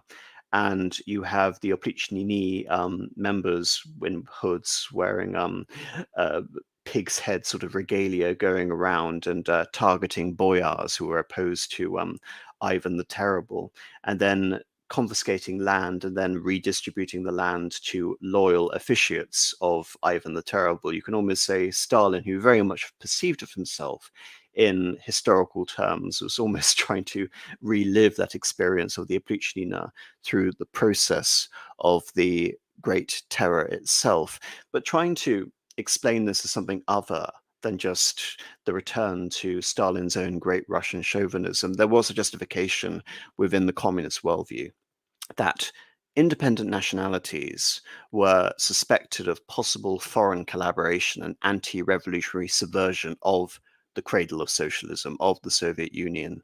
So the return to great Russian chauvinism was reinforcing this idea of the siege mentality, that there must be an internal consolidation of a Russian identity vis-a-vis Russian Soviet exceptionalism and the rest of the world. And Rupert, do you want to talk about the Streltsy as some sort of historical analogy as well? Yeah, so especially in terms of the army, that also seems like a good comparison, because it's, as I sort of very briefly mentioned earlier, in order to really get the Red Army going, they decided to do away with things like elected officers and sort of bring back a lot of the old structure and even a lot of the personnel from the Imperial Russian Army. So a lot of the junior officers especially were brought back from the sort of imperial era and were then put into relatively prominent positions in the Russian in the Soviet Red Army, including men like Tukhachevsky himself. And then sort of by 1937, I think it was when all these figures are finally completely cycled out after they've had that time to really try and train up, perhaps you could say, the next cadre of actually loyal Soviet Red Army officers. That's an interesting point to consider with Tukhachevsky and his particular fall, in terms of talking about all of these concepts about foreign subversion and this need to purge the army and create you could say, an unblemished, an unbesmirched Red Army, which is based purely on ideological credentials as opposed to things like competent officers or competent strategy. But regarding Tukhachevsky, his fall was linked to a bogus intelligence report, which was effectively German misinformation, that Tukhachevsky was actually feeding information to the Germans during this time. So Stalin took this disinformation and was able essentially to create an ultimate own goal in removing one of his most talented marshals. And indeed, beyond Stalin himself, it should be noted regarding the nature of the Great Terror, that the Great Terror wasn't simply something which Stalin himself contributed to, not at all. When looking at the army example, we have other far less talented but loyal lackeys of Stalin, like Klement Voroshilov, who were very happy to accelerate Stalin's purges for personal gain and you can say accelerated rank within the Soviet, the Red Army military apparatus. So while Stalin was in many ways directing the purge, one can see that the purge was actively facilitated by domestic and, as I mentioned, even foreign elements who were willing to pursue their own agendas, some of which were in line with Stalin, some of which were not in line with Stalin. And this is where I really want to get your expertise, Rupert, because the NKVD is instrumental in terms of the execution of the purge. And of course, Nikolai Yezhov was the head of the NKVD during the height of the purge. And the end of the purge really comes when Stalin kills off his own intelligence chief and essentially blames the course of the Great Terror on the excesses of Yezhov and the excesses of the NKVD. So would you like to introduce us to the NKVD and how this factors into Stalin's wider strategy? Briefly, yes. So the NKVD are one in a long line of sort of more and more centralized solutions to the problem of internal security. So they realized that they were going to need something like a secret police relatively early, and they actually inherited, in the form of the Cheka, quite a lot of the technical expertise, not so much the agents on the ground and the actual personnel outside of like purely technical skills from the Okhrana, which was the Tsarist equivalent sort of beforehand, but the Cheka seem to have sort of started a tradition of operating in the vein of almost taking all the worst propaganda, almost like all the worst revolutionary propaganda about the activities of the Okhrana, and then just actually doing it rather than having it be basically slander. It should be noted also that because of, World War I really changed the world, and changed the world for the worst. I don't think that's really in dispute. But Russia, the Russian Empire, was one of the few countries which had a very advanced intelligence apparatus compared to other countries. And part of the brief of the Okhrana, of course, was infiltration, subversion of various revolutionary organizations, subversion of trade unions, facilitating acts of terrorism to discredit political opposition. Indeed, the Okhrana, as I've mentioned on various previous streams, even infiltrated the upper echelons of the Bolshevik Party itself before they came to power. So when we see the creation of the Cheka under Lenin and the NKVD under Stalin, it is very much continuing in that tradition. This isn't something that can simply be ascribed to the Soviet government, yet at the same time, as Rupert has just mentioned, the NKVD took the worst cases of propaganda which the Bolsheviks used against the Okhrana and then perpetrated them to a much greater horrific level. Yeah, they had to my knowledge, they did have basically unchecked power to act as almost like a miniature army, which had full powers ascribed to them to sort of do anything that they saw fit in order to protect the security of the Soviet Union. And although I haven't seen this point made explicitly, I do have a feeling that the constant breaking down and reforming of these various intelligence organizations is at least partly due to the fact that some figure or another had gained some kind of strong foothold that would potentially allow them to challenge the central apparatus of the Bolsheviks themselves. If not for the fact that they were attacked preemptively. No, I think that's a very valid point. Indeed, I did a stream a very long time ago with Columba when I was reviewing the film Death of Stalin and talking about Beria. Do watch that stream. I really enjoyed talking about that film, but there's a lot regarding Soviet policy 1945 to 1953. But an aspect of that was Stalin's dressing down of Beria, devolving aspects of the NKVD, splitting it into, if I remember, the MVD and the MGB. So Stalin was very much off the back of the terror and the execution of Nikolai Yezhov, who was responsible for implementing Stalin's terror, that Stalin was very aware that an untrammeled and unchecked NKVD could serve as a political constituency which could upset and perhaps even unseat Stalin himself. In terms of trying to find a comparison, I think in terms of like an ideological military which was detached from, and also a security service, which was detached from the main army, the Red Army, I think it's fair to compare them, say, for example, to the SS in Germany, and by extension, the security arm of the SS, the SD, which in many cases was more competent and had a greater brief than the Abwehr and even the Gestapo. And of course, the SS being an ideological unit detached from the Wehrmacht and the main army, which of course was led by Himmler. The difference, of course, being that Hitler didn't eliminate Himmler and replace him with another more malleable police chief. And when we look at someone like Reinhard Heydrich, who was the infamous head of the SD, of course, he was assassinated. He didn't need to be bumped off by Hitler. But before I get into... Funnily enough, I think Himmler was actually removed, but it happened so late in the war that there was no possibility of actually carrying that out. Yeah, I think I can talk about that, but that would be too much of a tangent, I think, for this conversation. But good point, Rupert. But before I get back onto foreign policy specifically, Hitman, is there anything you would like to bring up? The only thing really would be we're going back to the purges. Obviously, you talked about Voroshilov having it in for Tukhachevsky, which was true, but it was also interesting because obviously during the purges you have the 5 marshals of the Soviet Union who are the most senior officers, and only Voroshilov and Semyon Bajony are the only 2 marshals that survive the purges. The other 3 are executed.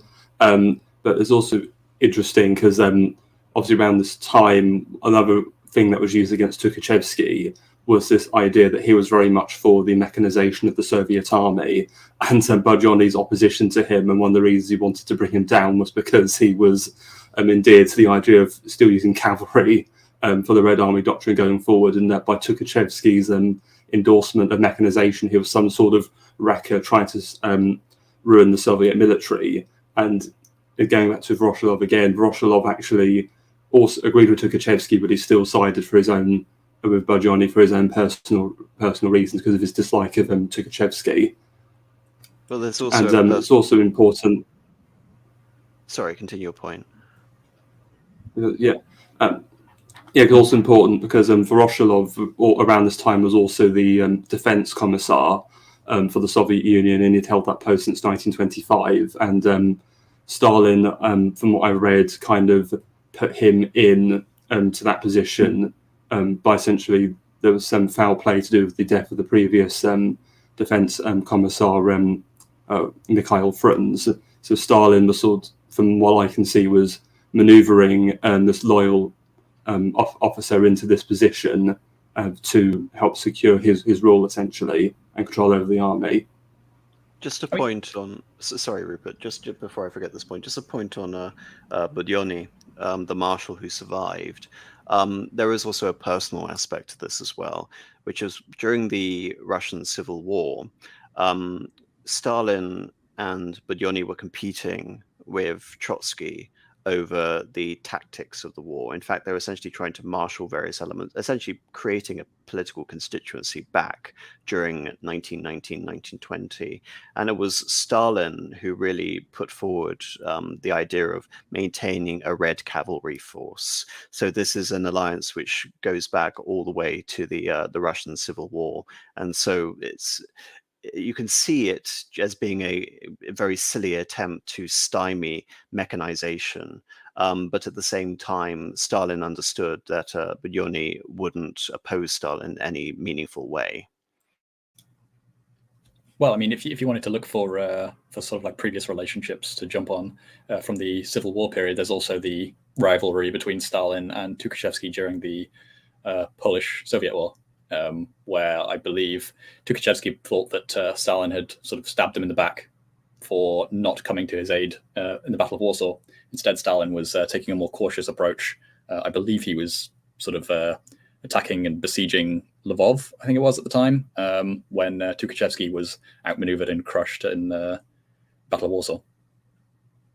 And I think this is, I wouldn't sort of emphasize this as the main point, but settling personal scores was definitely an aspect of which. But I think in Stalin's case, the settling of personal scores was subordinated to this greater strategy of maintaining control within the Soviet Union in order to project power outwards. And of course, one of the great coups for the NKVD, reasserting control over the international socialist movement, was the execution of Leon Trotsky. And I'll get to the Spanish Civil War in a second, but before I want to talk about that, this is a map of Europe in 1933, the year that Hitler was appointed chancellor, and in 1934 he would amalgamate the positions of head of government and head of state.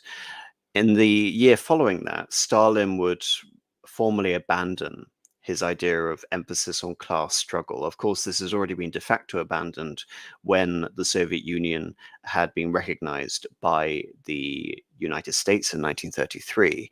But this policy of collaboration with local European governments was accelerated in 1935, when Stalin effectively ordered local communist parties to collaborate with various tribes of socialists, democratic socialists.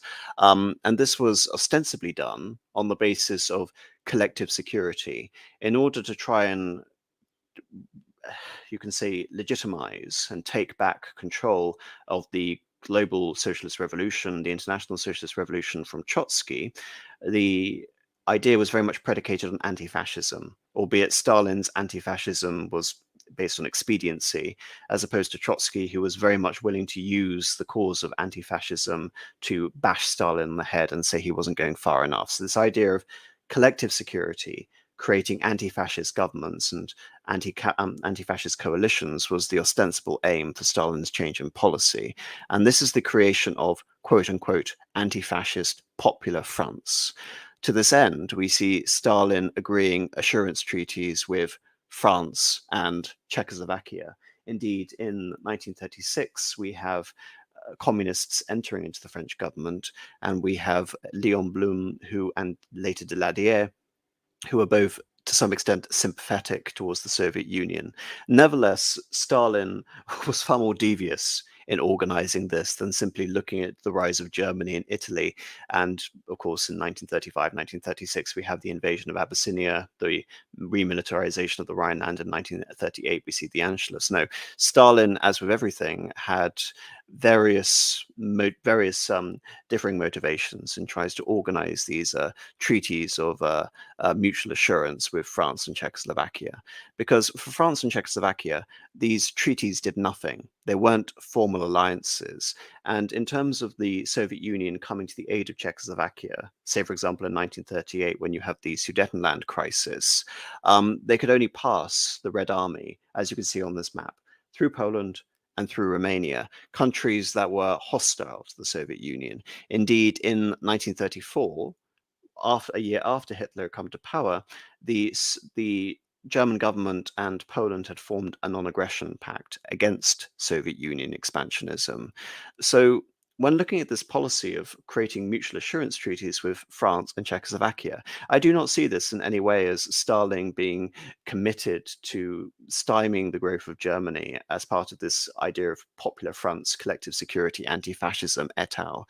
Instead, I see this as a brilliant way of dividing the Little Entente, the series of alliances that France had made in the wake of the defeat of Germany and the truncation of the Russian Empire, later the Soviet Union.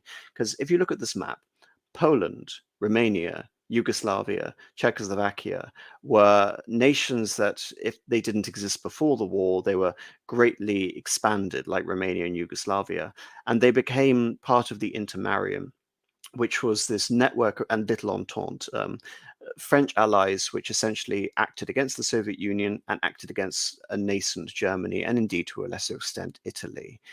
With Stalin concluding these mutual assurance treaties with Czechoslovakia, the main power in the whole nexus of the Little Entente, and France, of course, which was the great power propping up all of these alliance systems, Stalin was able to force the French and the Czechoslovaks to alienate their other allies, weakening the Intermarium, which of course, and the Little Entente, which of course was as anti-Soviet as it was anti-Germany. And so I think this goes actually a long way to explain why the Little Entente, why the Intermarium failed, and how Hitler was able to rather liberally revise these territories even before we get to the Molotov-Ribbentrop Pact in 1939. Stalin was looking in 1935 to possible territorial revisionism, and of course, when we get to Munich, even though the Soviet Union wasn't invited to Munich, the Soviet Union were gleeful that their policy had essentially led to the isolation of Czechoslovakia and possibly even to war, a capitalist war in which Germany would be pitted against the Entente powers and the flagging states in Central and Eastern Europe, which of course the Soviet Union could sit on the sidelines and wait to gobble up these territories when the moment presented itself. And in terms of, because that's, you can say, the diplomatic genius of Stalin, in terms of weakening the network of these alliances which were created to prevent Soviet expansionism into the rest of Europe, then we come to the concept of forever wars, which is where I really want to talk about the Spanish Civil War. Because in line with that quote, which I brought up at the beginning, the idea that we will pit the capitalist nations against each other and then we will take the world by the scruff of the neck, Stalin was very much in adherence to Lenin's original thinking, and that Stalin did everything to sustain forever wars to the Soviets' advantage, often without having to directly partake in said wars.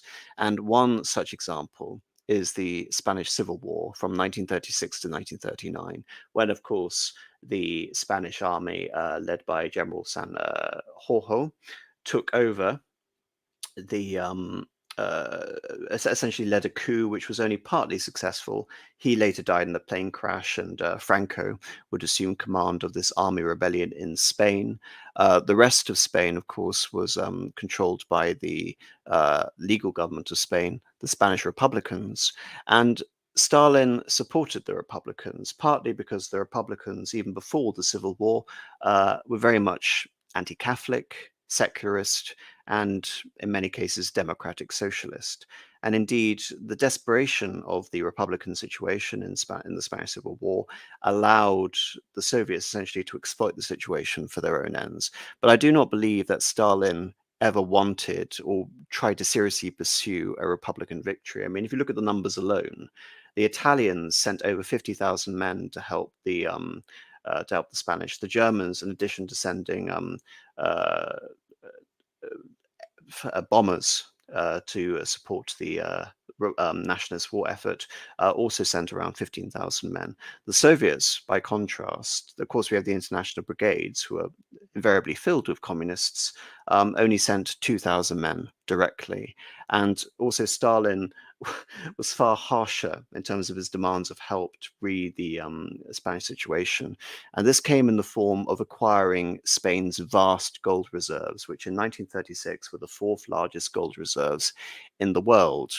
Stalin was able to trade Soviet materiel and Soviet aid for essentially access to Spanish gold. And as the situation in Spain deterred, Stalin, in fact, maintained control and security for the Spanish gold reserves and effectively then nicked them.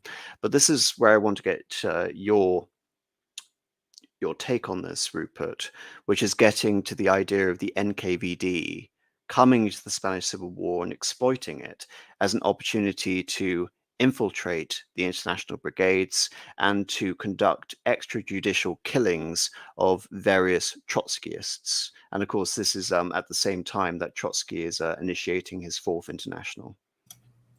Yes, exactly. So I mean, the other point that I was going to bring up is, as you said, the exorbitant cost of fairly meager materials that were provided to them, sort of like old Soviet rifles and things. Though I'm not sure about the extent to which they were doing the same as Germany in particular, in that they used it as a place to test some of their equipment and some of their doctrine. So I know Germany was definitely doing that. There is an aspect to that, but my theory is that Stalin wanted to prop up Spain long enough in order to perhaps, in some weird way, weaken Germany and weaken Italy. And perhaps there is also this idea, which was actually the policy, this isn't my theory, the policy of Negrin, which was to hold on to any sort of territory in Spain long enough.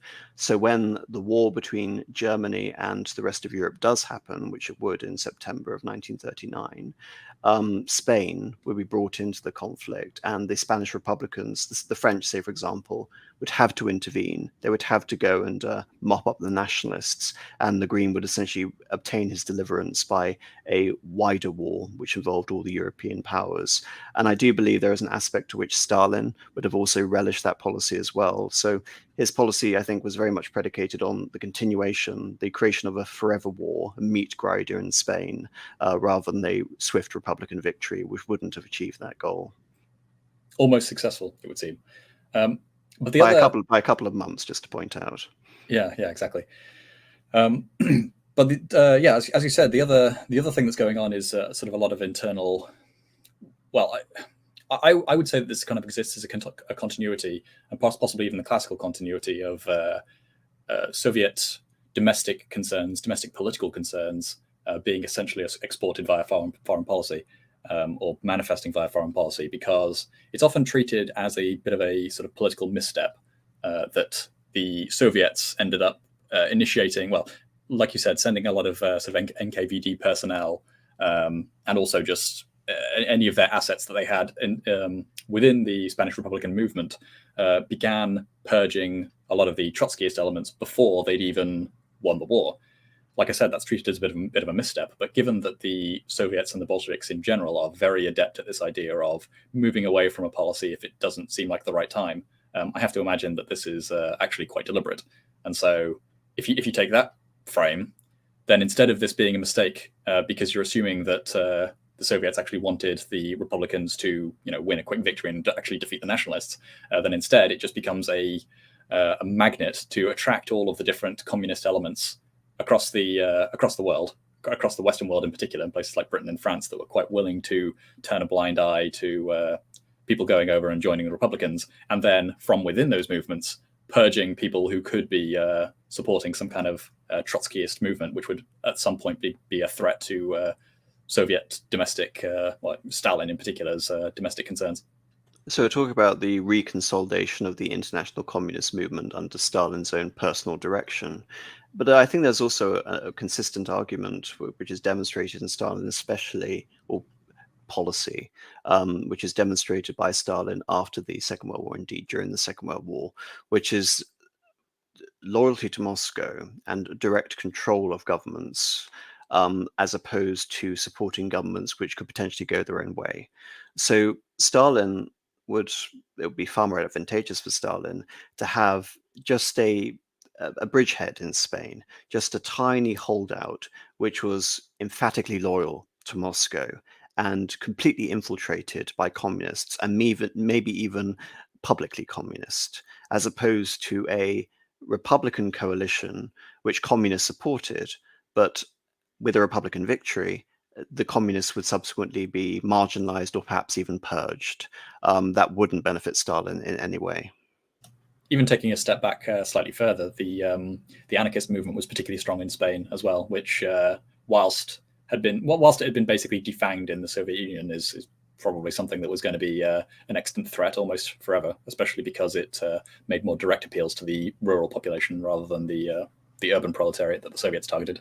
With the exception of like Catalan nationalism in Barcelona, where the main sort of source of anarchism in Spain arrived from. But again, that point actually reinforces this idea of direct control, because rather than taking the fight to the nationalists and making an alliance with the anarchists, the government of the Green instead prioritizes the reimposition of central control vis-a-vis the anarchists and indeed Catalan nationalists who have been empowered during the course of the Spanish Republic, and taking these forces and placing them back under direct control of Madrid, which again was very much in line with Moscow's thinking. So the diffusion of various political organizations such as anarchism, of course, was to the detriment of the hard party discipline which Stalin wished to inculcate and was relatively successful in terms of implementing.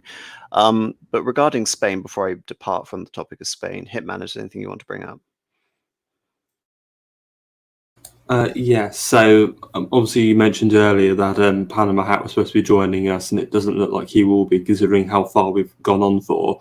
Well, I actually want to make reference to a discussion I had with him some months ago in another stream on my channel where we were talking about Mine of Trouble by Peter Kemp. We very briefly talked about the Soviet role in the Spanish Civil War, and the point Panama brought up, which I agree with actually, is that it wasn't to Stalin's benefit to have this quick Republican victory, because all it would do is you'd have this isolated communist regime on the other side of Europe that would have been weak and devastated. Well, not from even war. not even communist regime at all. It would have perhaps been a communist assisted, Well, but most likely it would have been perhaps sorry. an attempt to. Sorry, can you hear me? It would have perhaps been a Yes, continuation. sorry.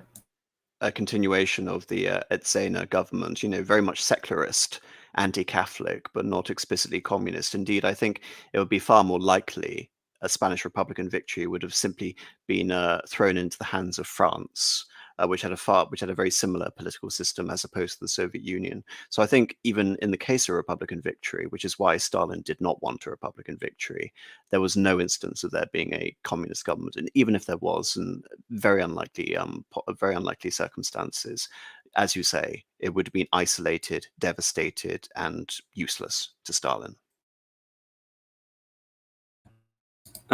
Yes, thank you. Sorry, that might have been a bit sweeping, say it was communist, but the other thing I wanted to say, as well as also, it was also to his benefit for the nationalists to win, because it made the threat of Germany and Italy seem greater, because they'd helped prop up this new right-wing government. Whereas if the Soviets had been successful, I think they may have been seen as the greater threat, because they'd helped instigate this this left-wing victory. I think just to push back on that slightly, I think the ideal situation, as I outlined before, was that a aggressive nationalist government, which looked as if it was definitely going to win, was definitely in Stalin's interest for the reasons that you brought up, to an extent that it would be brought in to the Axis camp with the beginning of the war, and that France would have to punitively invade nationalist Spain. I think that's what Stalin's goal was, but that policy was contingent not on a nationalist victory, but on a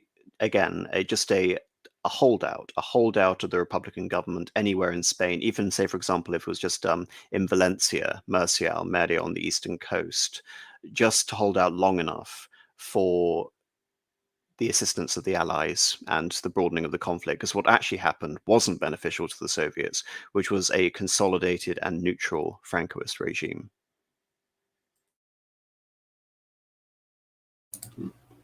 Well, that's all I had to say on that. So. No, it's fine. So that's the casing point of the European situation. Now I want to get on to the casing point of Stalin's Asia policy. I've already mentioned the original Chinese United Front.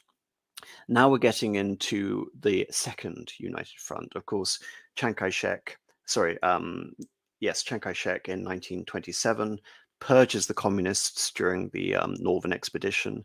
In part, this is because the expectation was, as Chiang Kai-shek was moving north throughout the country and linking up what is now Guangzhou Canton with Shanghai, that there would be a great sort of a communist upswell in terms of the infiltration of the government due to the presence of the internationalist communist movement in Shanghai. And of course, this didn't happen. The communists were purged. There was originally if I remember correctly, the Jiangxi socialist government from 1931 to 1934. And then, of course, that was driven out by Chiang Kai-shek during the Long March. What this essentially meant is that Chiang Kai-shek was pursuing the communists in China, whilst the Japanese in 1931 begin a policy of aggressive expansion into China. And this is why Mao needed essentially a China strategy, because this was targeted as much against China as it was against Japan. Of course, I haven't actually tackled this topic directly on this channel, but I will soon, I hope. In 1904, 1905, Japan fights a war with Russia, and to everyone's surprise, the Japanese are decisively victorious in that war, both at sea and on land. As a result of that, they're able to acquire ultimately Korea, South Sakhalin, but also major concessions in Manchuria, albeit Russian interest and Russian concessions, especially around the railway, are maintained, but to a much lesser extent. The conditions, therefore, are there for continued Japanese expansionism into China. Indeed, after the First World War, of which China and Japan were both on the Allied side, there was the question of the German Empire in the East, in Micronesia, as you can see on this map, but also in, if I remember correctly, Guingdabao, which was on the Shandong Peninsula. These territories were awarded to Japan, which helped fuel Chinese animosity towards the Japanese and even spurred a short revolution. So there was this feeling in Japan that any consolidated Chinese government would essentially undo Japanese gains, and indeed the whole nature of unequal treaties, international settlements, which not only prioritized Japan and China, but all the other major European powers as well, which had gained a footing since the 1840s.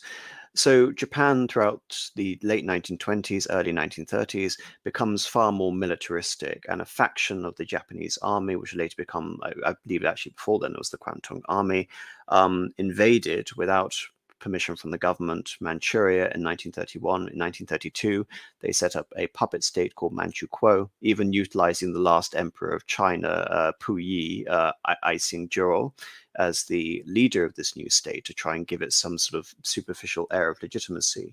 This policy of the Japanese results in them leaving the League of Nations, which will later be culminated with the Abyssinian crisis to further undermine the League of Nations. But this also imperils the Russian position. We're seeing the consolidation of a Japanese empire in the East. And moreover, the Japanese are willing to exploit the white movement, which I already mentioned in Harbin and Manchuria, as a potential launch pad to create some form of Siberian government in exile under Japanese protection.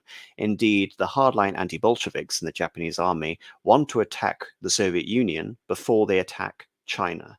So again, Stalin masterfully exploited the situation in China to direct the Japanese away from the Soviet Union and towards China.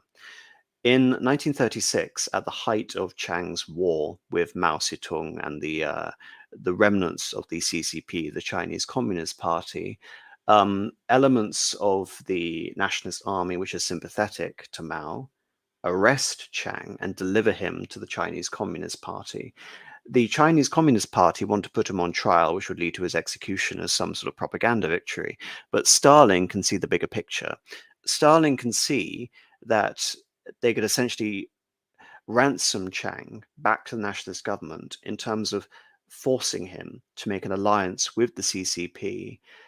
That would achieve two things. First of all, it would allow the Soviets to recommence the infiltration of the nationalist government, but at the same time, it would provoke a terrified response by the Japanese, seeing the creation of a Chinese united front, that the Japanese have to attack the Chinese now, otherwise they won't have an opportunity to make gains in Japan and make gains in China ever. Essentially, it's do or die. So this works, this policy works. In 1936, there was the creation of the Chinese Second United Front, in which also it should be mentioned that it is nationalist soldiers who are mainly dying, not Chinese communist partisans. And in 1937, we have the Marco Polo Bridge incident, which creates the Second Sino-Japanese War, which lasts from 1937 up until 1945.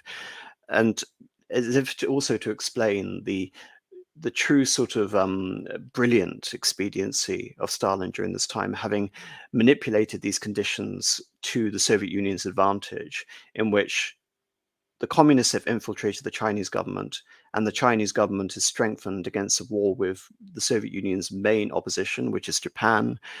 When the war situation begins to look very bad for the Chinese, first of all, Nanjing, the capital of the nationalist government, is taken in 1937, early 1938.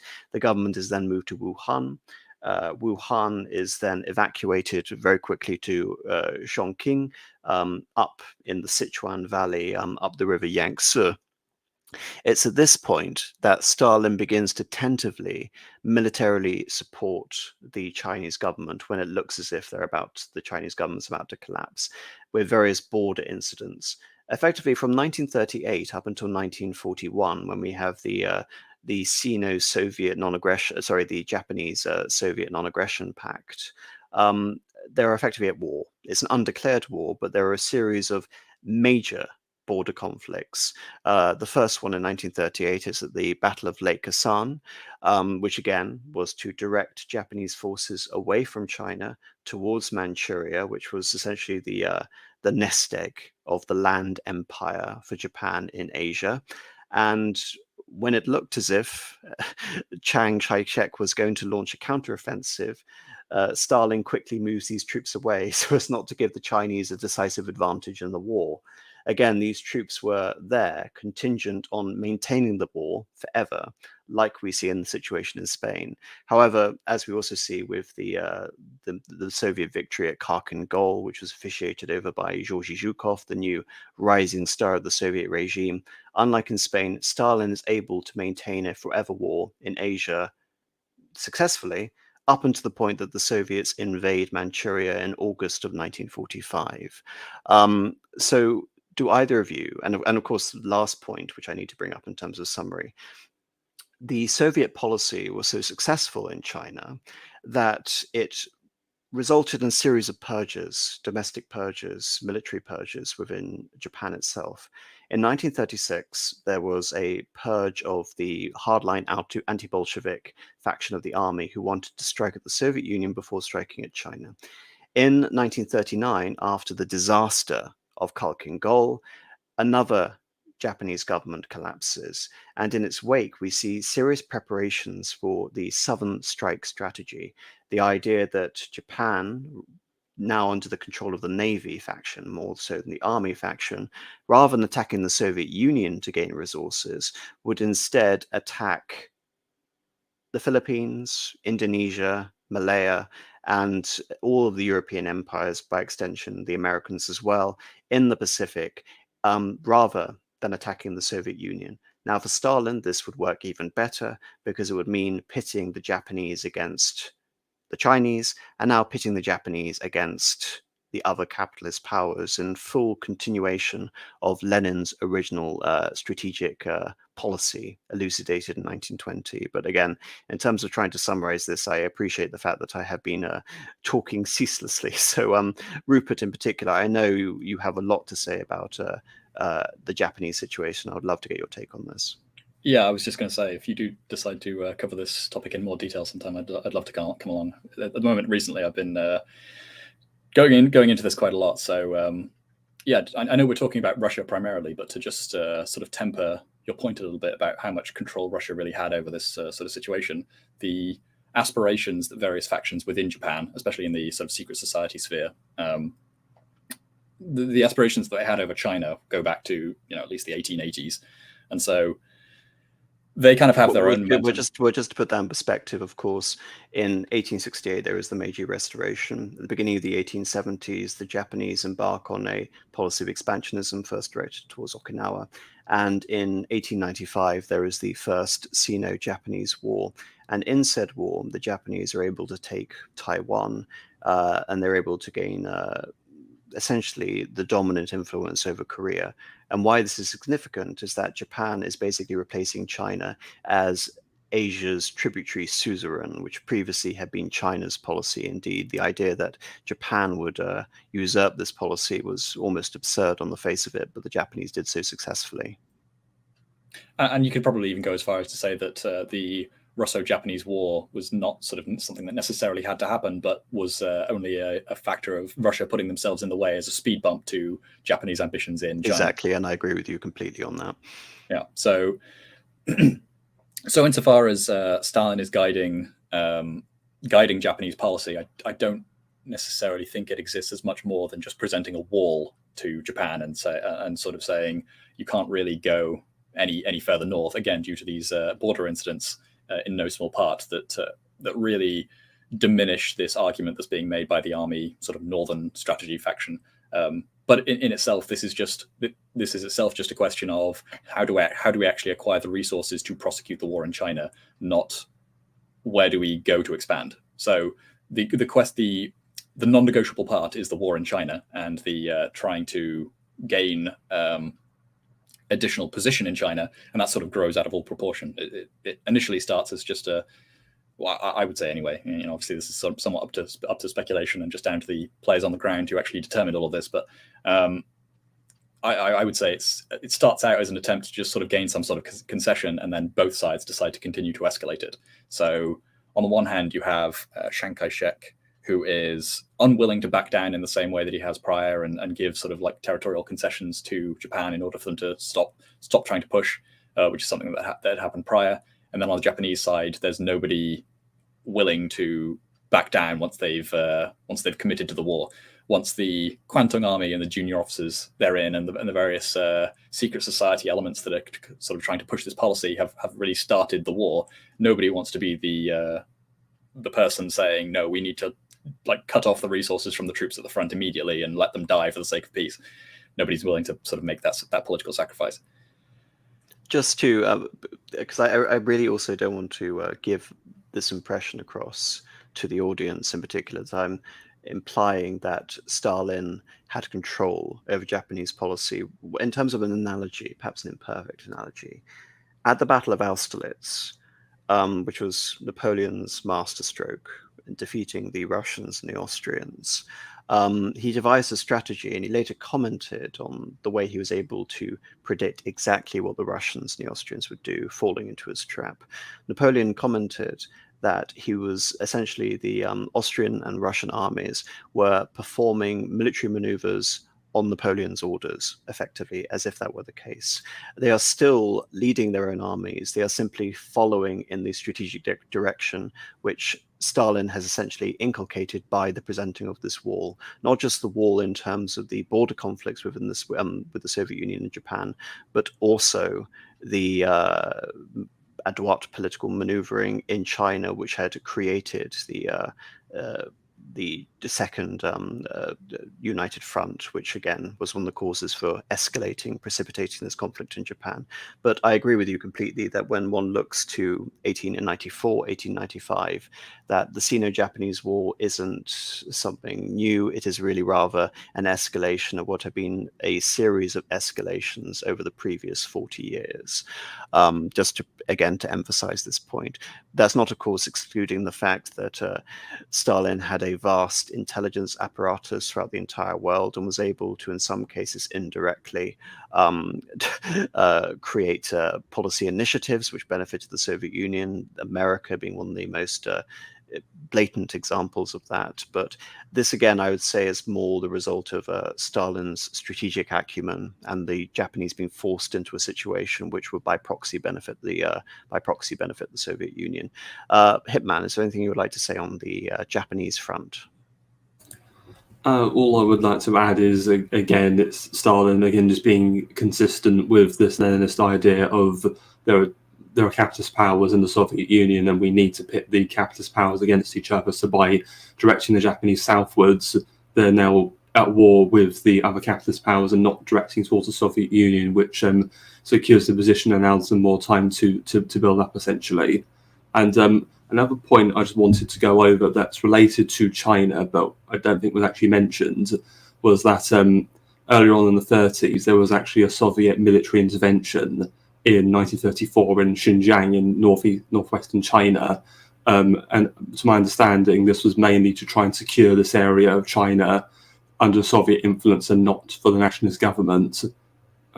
So to Well, ensure that yes, they can. just to confirm that point, actually, because this is something I haven't talked about, but it's important that you brought up, which is not only are the Soviets wanting to create the conditions of a perpetual conflict between the Chinese government proper in the form of the nationalists and Chiang Kai-shek and the Japanese, but the Soviets are also going to use this opportunity to settle old scores and exploit the weakness of the Chinese government to carve out a extended sphere in China. Just to put this into some context, the Qing dynasty, which was the last imperial dynasty of China, underwent a process of rapid decentralization, which wasn't intentional. It was helped along by the fact that the system of government was incredibly corrupt. And in the later days of the Qing Empire, it was held together by a clique of army officers in the reformed army, the Beiyang army of the Chinese Empire.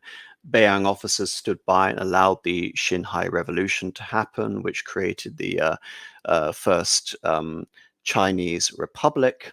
And of course, this created the conditions where when the Chinese Republican government under Sun Yat-sen was ousted, there was a military dictatorship held together by these various warlords. And when Yuan Shikai died, having briefly attempted to become emperor of China, these cliques essentially lost all internal unity. And that's why the nationalist government, essentially having been dispossessed of power, Sun Yat-sen in 1912, comes back into the fore from 1924 up until 1928 to reimpose some form of central control, albeit unsuccessful in terms of re-establishing complete central control. In fact, they will never achieve complete central control, the nationalists.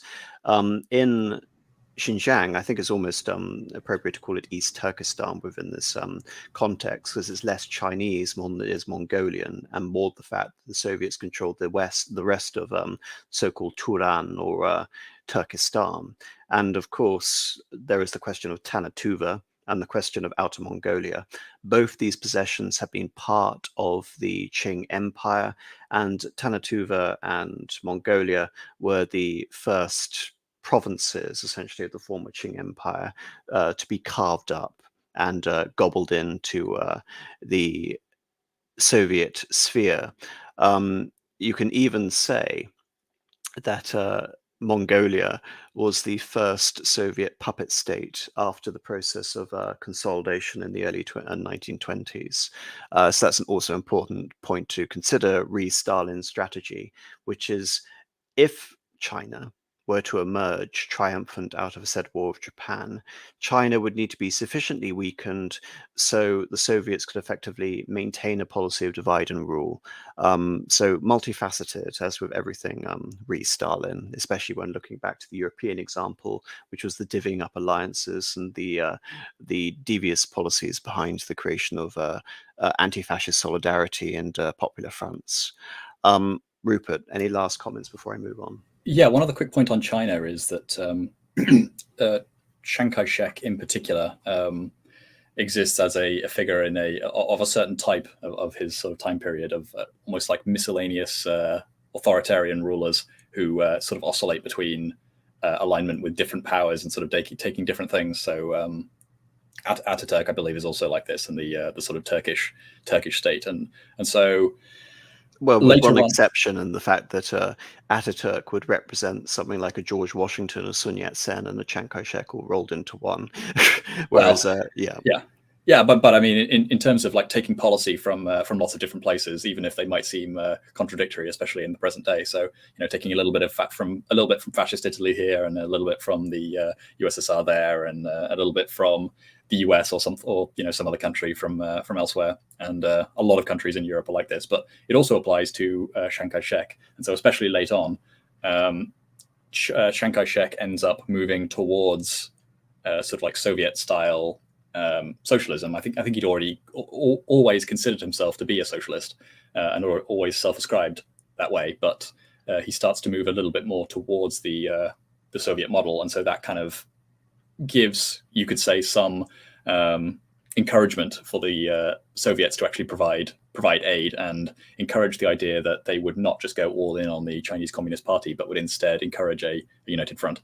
Well, just to add more sort of meat to that as well, regarding Sun Yat-sen's principles of the people, etc. The idea of nationalism as inculcated with Sun Yat-sen was that democracy was a contingent of that, but that certain conditions would have to be established before democracy, whatever that meant, would be implemented. And until that situation, an executive yuan, a council, would rule over China essentially as a vanguard for China's own revolution, albeit not an explicitly Marxist revolution. You also have aspects of, as you mentioned, moralizing campaigns. You can say popular mobilization as represented by the New Life movement at the same time. But he's also, Chiang Kai-shek, receiving military aid from Germany as well. It's not really up until 1939, 1940 that Germany switches sides to support Japan over supporting China. So Chiang Kai-shek is willing to receive help essentially from anyone. But based on the core ideology of Sun Yat-sen himself, there is nothing which is fundamentally, explicitly anti the Soviet model, at least on a superficial sort of glance, albeit China has its own revolutionary trajectory. And of course, importantly, when the communists do take power, they don't try to distance themselves from Sun Yat-sen. Instead, they try and claim Sun Yat-sen as a forerunner. So yes, this idea that aspects of Sun Yat-sen's principles could be harmonized with communist thought is exactly the policy today. Also, interestingly, all of these figures, even at one point, are aligned with Japan as well, just to sort of show how completely open the field is for a while, and how sort of in play China is for anybody to move in and influence them. Yeah, it's just again, I don't want to go too much on this point because we're moving away from Russia, but the Japanese were more than willing to support agitators such as Sun Yat-sen if that meant disunity in the Chinese camp. And of course, they were brilliantly successful on that front. All right. So moving on to perhaps the policy which everyone is most familiar with, which is the... Actually, have I actually lost my map? Have I been stupid and gotten rid of the image I wanted?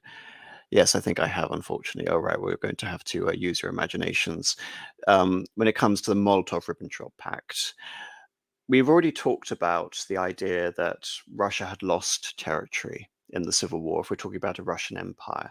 At once, the Soviet Union represented an internationalist society. At the same time, it represented a continuation to the Russian Empire with the reincorporation of the republics in Turkestan. This is a map of the post, I believe it's the 1941 borders of the Soviet Union. It's quite actually difficult to find this map, but you can see the various Soviet republics that were created on the eve of Operation Barbarossa. These Soviet republics, on the one hand, represented ostensibly the Soviets' commitment towards an international system within the Soviet Union, yet at the same time, as Rupert brought up much earlier with the case of a Greater Finland, the Karelian Soviet Socialist Republic, that this was also about this was about revanchism. This was about reclaiming lost territories that were owed to these republics, and this also went hand in hand with the restoration of former Tsarist territory as well. So the Soviet Union, Russia, was not dissimilar to Italy and Germany in the sense, in that they had previous territories that had been lost as a result of the First World War, and they wanted a means to reacquire them. So having presented a superficial anti-fascist front, I do really mean sort of superficial in terms of it ultimately servicing Soviet interests and allowing the Soviets to regain control of the international socialist revolution away from Trotsky. During 1938, Hitler concludes the Anschluss of Austria. Later in 1938, we have the successful conclusion of the Sudeten crisis, which favors Germany by the secession of ethnic German territories within Czechoslovakia, effectively rendering Czechoslovakia strategically impotent, which then facilitates the occupation of Czechoslovakia a few months later. All of these conditions essentially unravel the network of alliances which Stalin himself had helped that situation along, and France and Britain are left increasingly isolated. As a potential desperate gambit in early 1939, the French, primarily under Daladier, approach the Soviet Union with an offer of alliance. But the Soviets, as we see with the mutual assistance treaties in 1935 towards Czechoslovakia and France, have very little to gain in such alliance, because Stalin's explicit policy is allowing the capitalist countries to go to war against each other, more so than creating an ostensible anti-fascist front. If the fascist powers and the capitalist powers are at each other's throats and the Soviet Union can just sit on the sidelines and watch, all the better for the Soviet Union.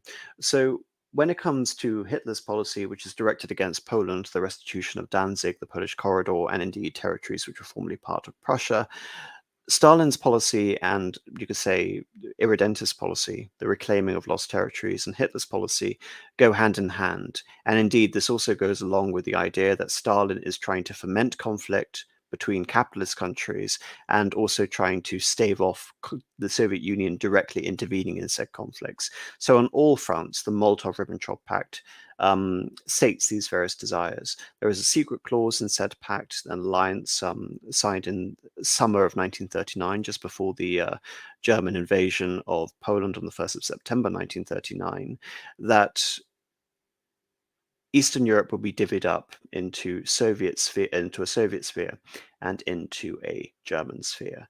The Baltic states, which of course have been formerly part of the Russian Empire, would be reincorporated into the Soviet Union.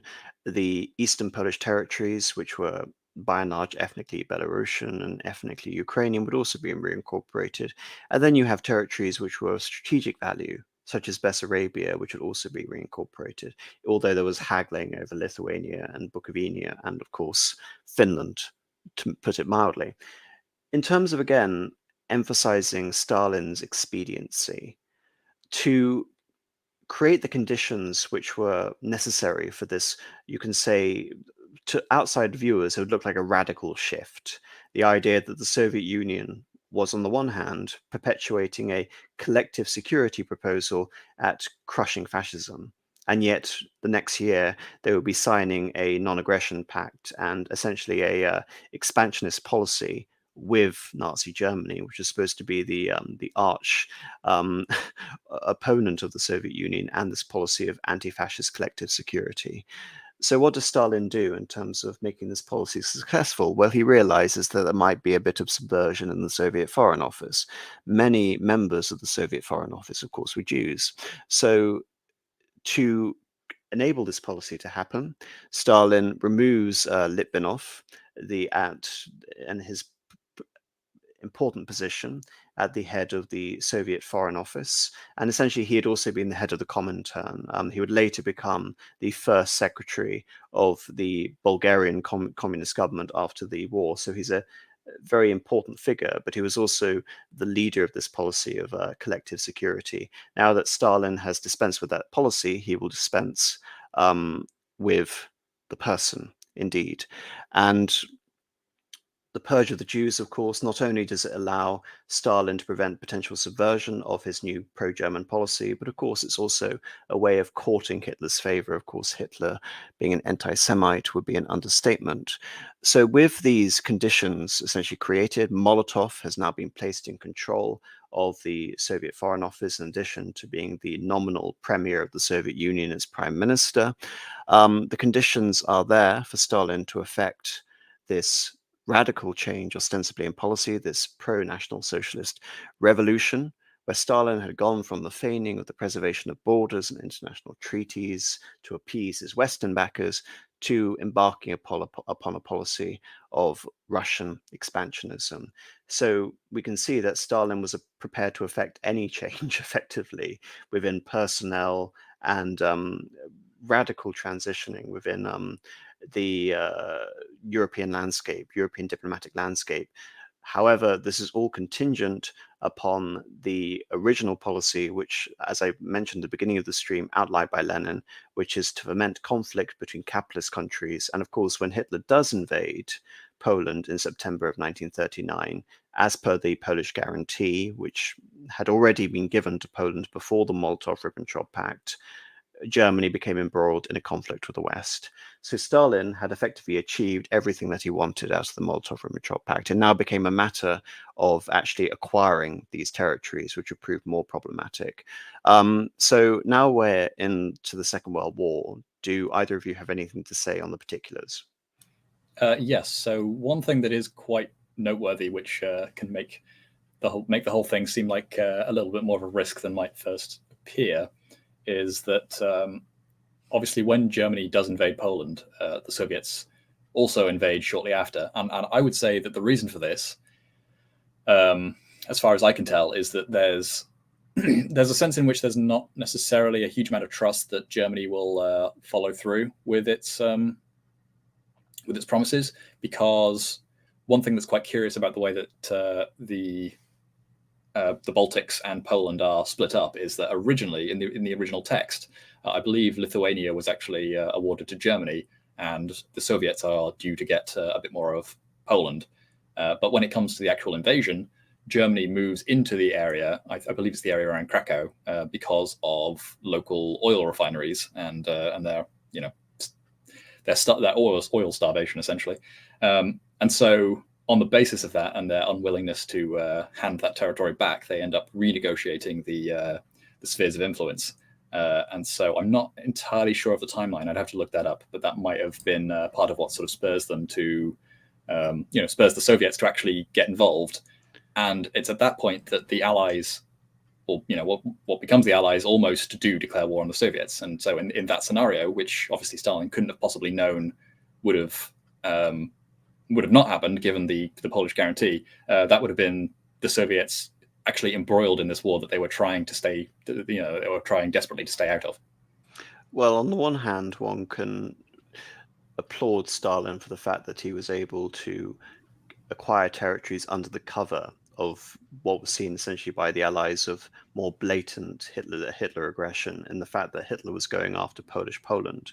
Indeed, importantly, I'm going to mention this when I end up doing my stream tomorrow, the Allies did not guarantee Polish territorial integrity. Indeed, they couldn't really, because Poland had gained territory at the expense of Czechoslovakia. But that meant essentially that there was a certain ambiguity around what the guarantee meant. Indeed, I believe that actually helped start World War II, because the Germans themselves believed that the Allies wouldn't go to war over the issue of Danzig in particular if they feigned the continuation of the Polish state, which of course the Germans do with the creation of the general government, which of course is under the control of Germany, but it's still technically a Polish state. Germany does not formally gobble up all of Poland. However, when it comes to the Soviet Union, the Soviets are not attacking Polish Poland. They are not attempting to threaten Polish independence, but they are disguising this as the reincorporation of ethnic Ukrainian and ethnic Belarusian peoples back into those respective Soviet Socialist republics. At the same time, the Allied powers are doing everything to try and prevent declaring war on the Soviet Union, given the fact that it would leave them with a united front of Germany and the Soviet Union. It's something I'll come back to later. But for now, they are willing to justify or try and exonerate Stalin by saying that the Polish guarantee wasn't directed towards Stalin. I will cover this point in more detail tomorrow, but for now, let's just say that the Allies did not have a vested interest at this time in broadening the conflict to also involve the Soviet Union. I'll get more into Churchill's particular antics regarding that also. So that involves essentially the situation regarding Eastern Poland. But of course, there are still significant numbers of Poles in Eastern Poland, and indeed, Polish statehood has de facto now been wiped off the map as of October of 1939. So a few months into the Soviet occupation, I believe it was in March 1940, the NKVD carries out a wholesale massacre of various Polish elites, Polish officers, Polish intellectuals, former politicians in the Second Polish Republic, the Katyn massacre.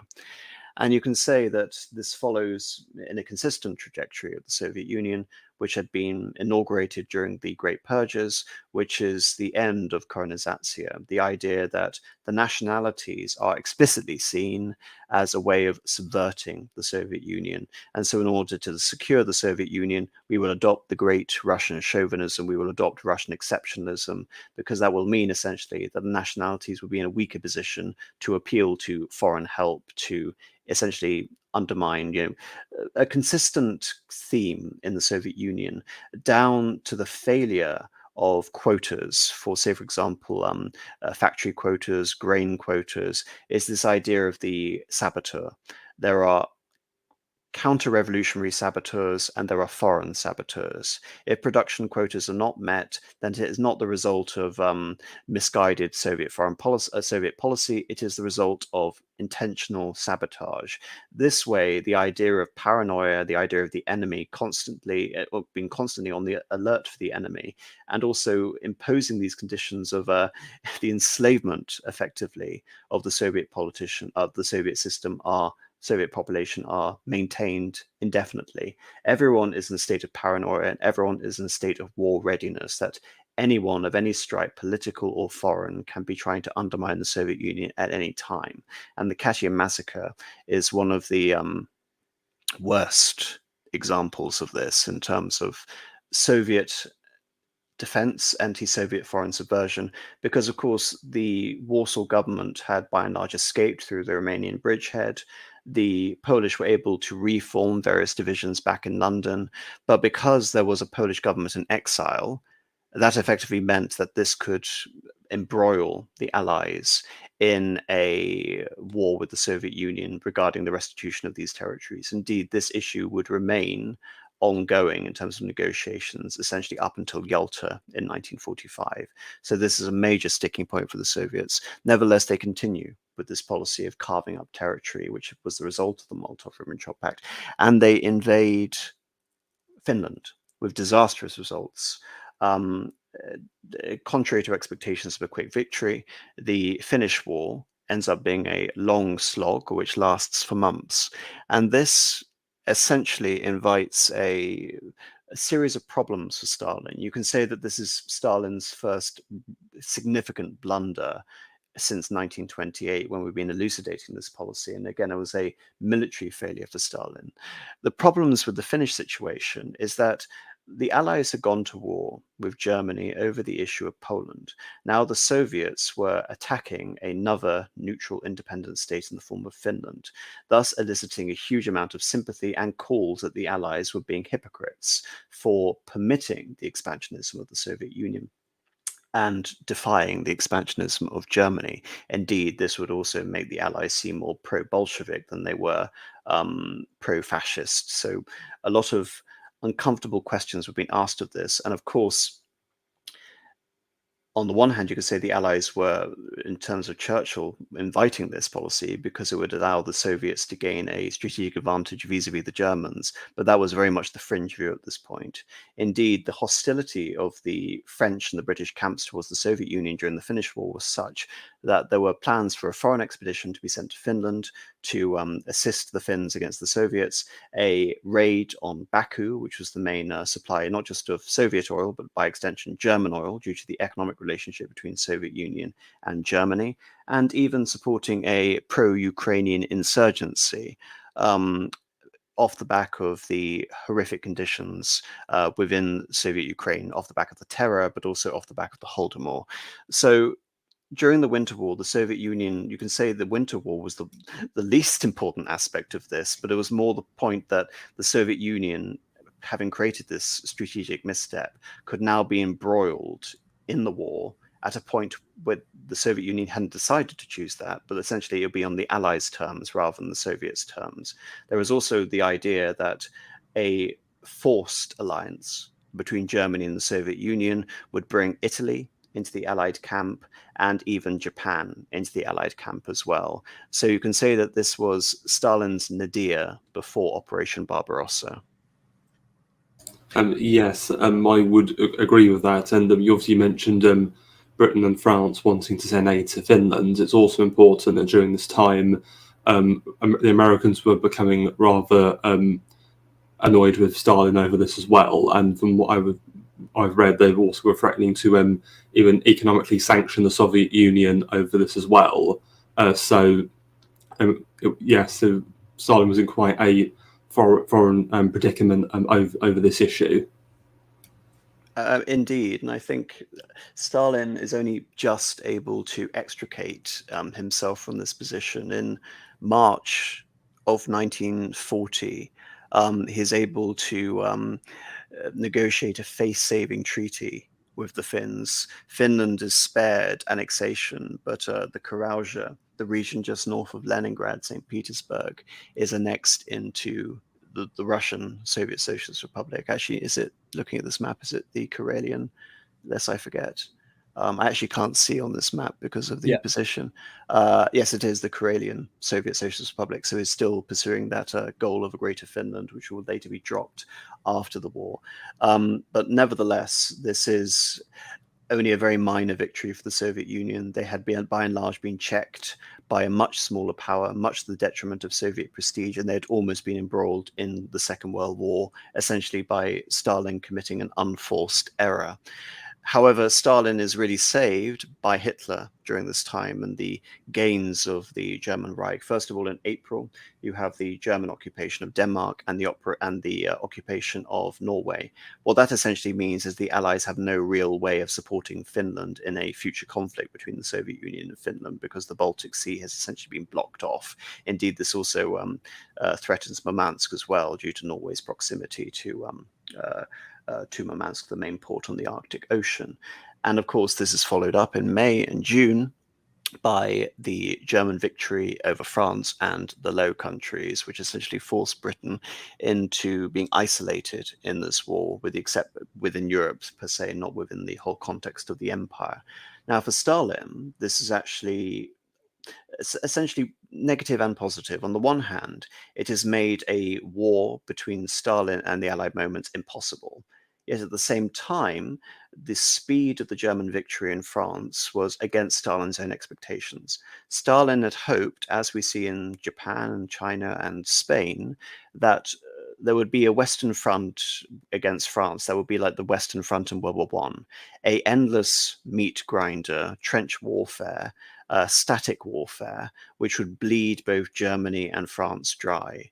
So yes, the threat of war with the Allies was now gone, but so was the main Allied belligerent on the continent, meaning that in any future war on the continent, the only real consideration for the German Reich now was the Soviet Union and not France.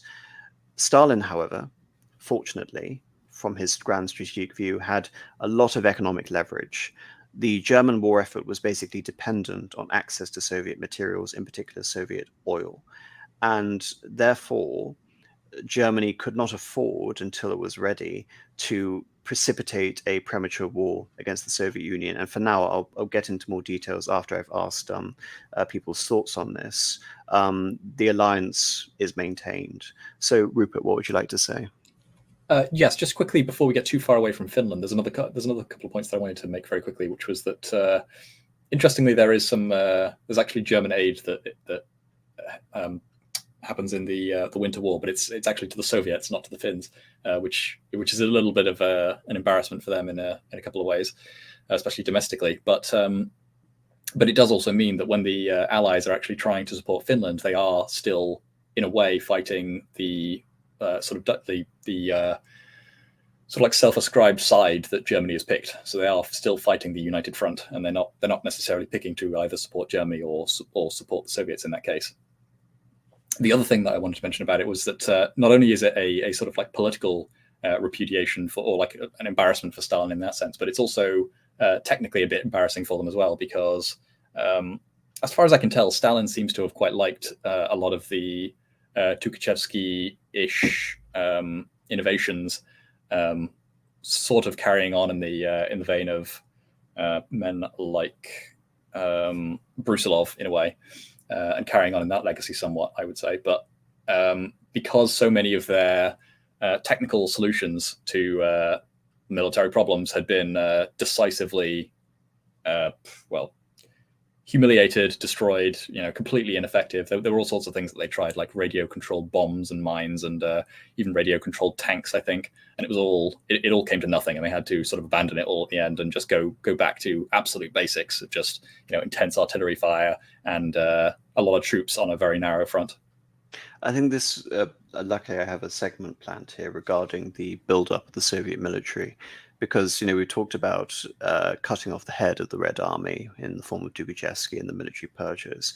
But looking at Tukhachevsky's mechanization drive and actually what the implications of the Soviet war drive were, I mean, it really needs to be explained in detail how much on a war footing the Soviet Union was, and how Stalin's drive wasn't simply at causing international chaos, but in terms of turning the Soviet Union, essentially.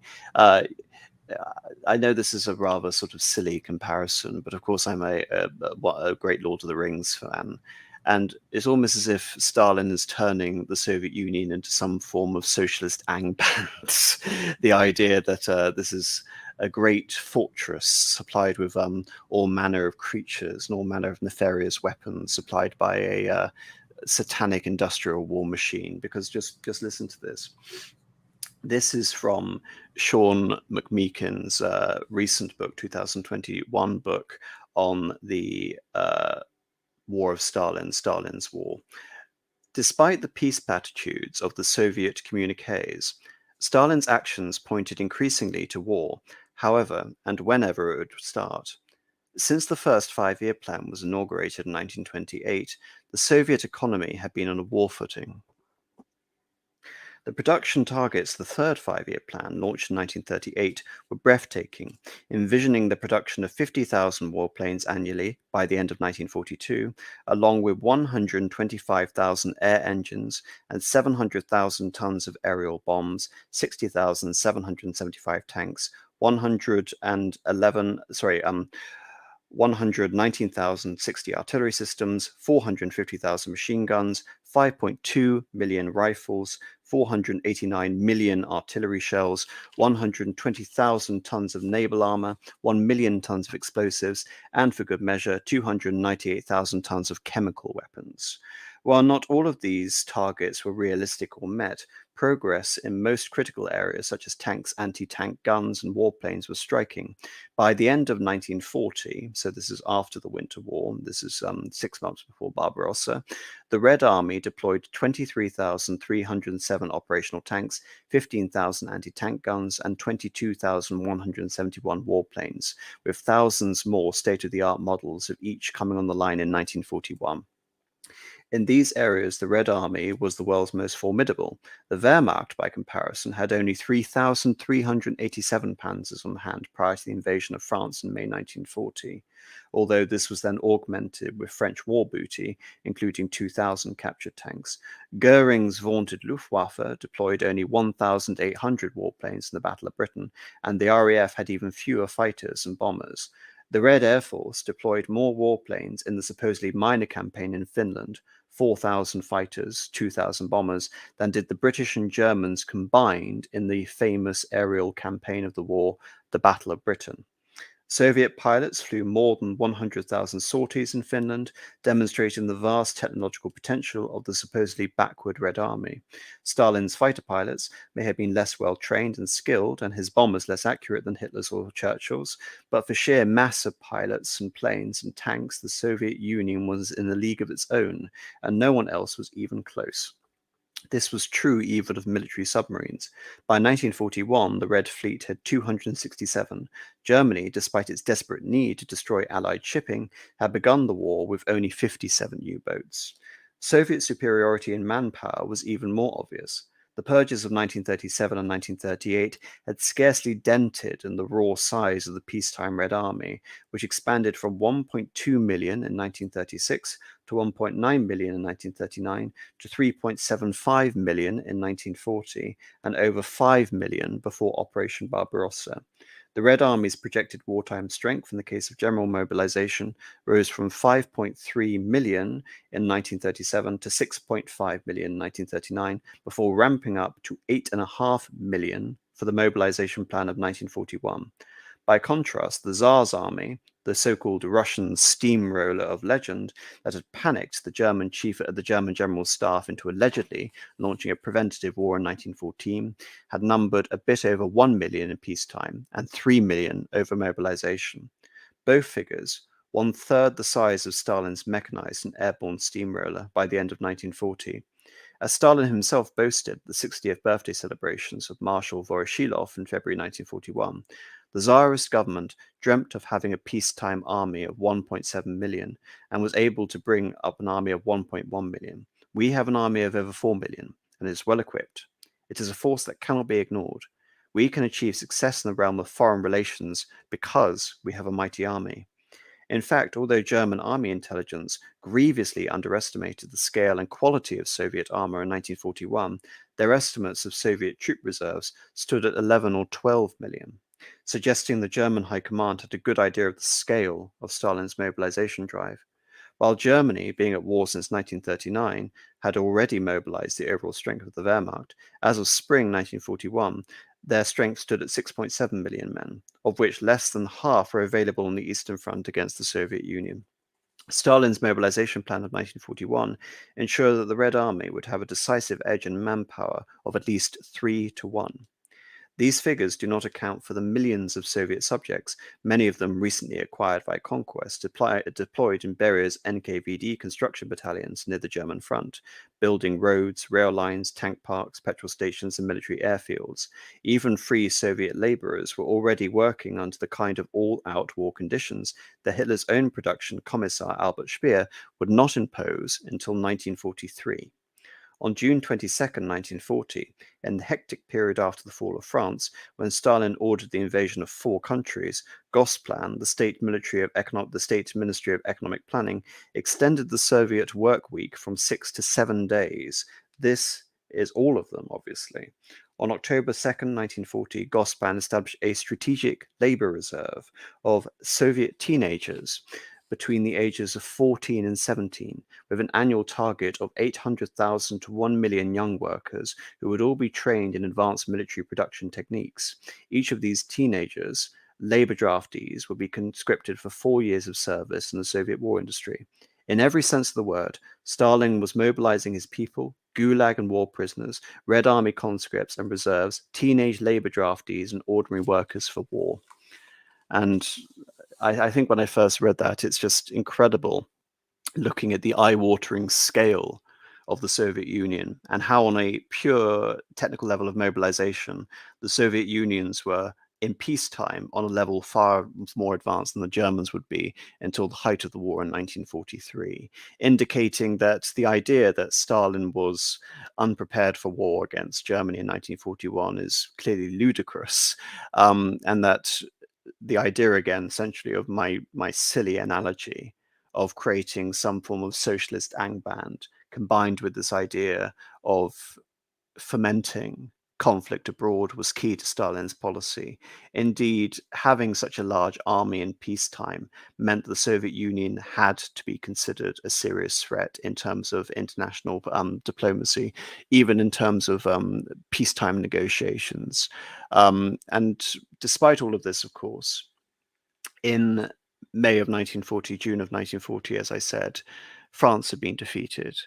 And this actually meant that despite Stalin's vast mobilization and military buildup drive and the effects of the 3 cumulative five-year plans, that Stalin was actually running out of time to gain the supposed conquests out of the Molotov-Ribbentrop Pact. Indeed, the more Stalin delayed, the chances are that the Germans would never have been able to, the Soviets would have never been able to, say, for example, take the Baltic countries. So in June, the same time that France is surrendering, making it separate peace with Hitler, the Baltic countries are annexed by the Soviet Union following a series of ultimatums. Regarding Romania, Romania is invaded in August of 1940, and the Soviets occupy Bessarabia and Bukovina. Now, for the Germans, of course, there was also the possibility that Stalin was going to reinitiate the conflict with Finland now that the Allied threat is no longer there. For the Germans, this is terrifying. Even though the stipulations of the Molotov-Ribbentrop Pact have to some extent been achieved. The fact that Stalin has now moved into Bukovina, which is even further into Europe and attacking, essentially directed at the oil fields in Ploesti, in addition to the fact the Soviet Union already holds Germany as effective economic suzerain, all of these factors mean that the Soviet Union is poised to demolish the German war effort at a moment's notice, which also explains Stalin's accelerated drive towards annexation in the wake of Hitler's gains. Because, of course, now Hitler, in terms of actually being able to force the British to surrender, and indeed following on from Churchill's own hopes, wants the Soviet Union to enter the war. And Hitler and indeed Stalin are aware that it is now a matter of maneuvering into conditions for said war that would favor either party. And indeed, Stalin has a decisive advantage in terms of the economic and the military potential and the manpower potential of the Soviet Union, in addition to its strategic position. So, yeah, before I get into the diplomatic side of things up until Barbarossa, what are your thoughts on the Soviet military buildup? Yes, obviously when I first read Stalin's War as well, AM, I was bowled over by those stats. They are absolutely insane, how much military equipment they were able to produce and had ready to deploy. And if I recall, there's a very famous exchange between later during the Eastern Front, an exchange between Hitler and Mannerheim, the Finnish military leader, about the size of the Soviet army and how they were both completely surprised by how many tanks the Soviets had against their own. And Rupert? Yeah, it's quite substantial. What else to say? I mean, ultimately, the as we sort of find from having, well, not have to speculate about it just on pure numbers. The way that all this was combined together was not necessarily making it live up to the sum of its parts in practice. But yeah, it's something certainly quite formidable. What did immediately come to mind was the sort of domestic angle. Perhaps the idea that someone that you know, like a Soviet citizen brought into the military is kind of like easier to control in a lot of ways than a civilian is, but that becomes sort of less applicable compared to earlier, when you have the sort of the first founding of the Red Army and the fact that so many people can only really make ends meet or even get food by joining the Red Army. So that becomes the only game in town, and it absorbs a lot of manpower that way. But it seems very difficult to actually make that case at this point in time, especially given earlier on there were already sort of considerations and worries about what the demographic situation was going to be like. So it does. I don't think there's really any other conclusion to draw other than there is a very definite intention to be using all of these weapons of war at some point. Or if not using them, then at least using them as a point of diplomatic pressure in peacetime, which is what the Soviet Union now embarks upon. So, having gained what they wanted out of the Molotov-Ribbentrop Pact, with the obvious exception of Finland, the implications of the Molotov-Ribbentrop Pact had the potential to go even further into a formal alliance of Japan, Italy, Germany, and the Soviet Union into what was labeled the Four-Power Pact, and this was seriously discussed at high levels in November of 1940. Such an alliance was now far more conducive to the Soviets than had been the case if the Finnish blunder would have forced the Soviet Union into a war at an inopportune time. The Allies were in a significantly weaker position to retaliate against the Soviet Union post the fall of France, and now Stalin himself, with the size, the military, and his the geopolitical situation, had sufficient leverage to go far beyond the Molotov-Ribbentrop brief, potentially expanding Soviet influence into Iran, the Middle East, Iraq, Bulgaria, crucially. And the reason he wanted Bulgaria to flip towards the Soviet Union, you can say there was some sort of a nascent pan-Slavism there. That's perhaps something to consider, maybe not seriously. But the main consideration, of course, is hopefully I have a map that can explain this better. I do apologize here. In that control over Iran, Iraq, of course, the Caucasus, and Bulgaria would leave, and of course, bear in mind that Vichy, France, still controls Syria at this point, would leave Turkey virtually surrounded by Soviet and Axis powers, which would mean that essentially Turkey would have to follow Soviet diktats, which would mean the Soviet Union gaining what they had desired for hundreds of years, which is access through the Dardanelles and the Bosphorus Straits into the Mediterranean. Of course, this would have left the Germans in a incredibly compromising position strategically.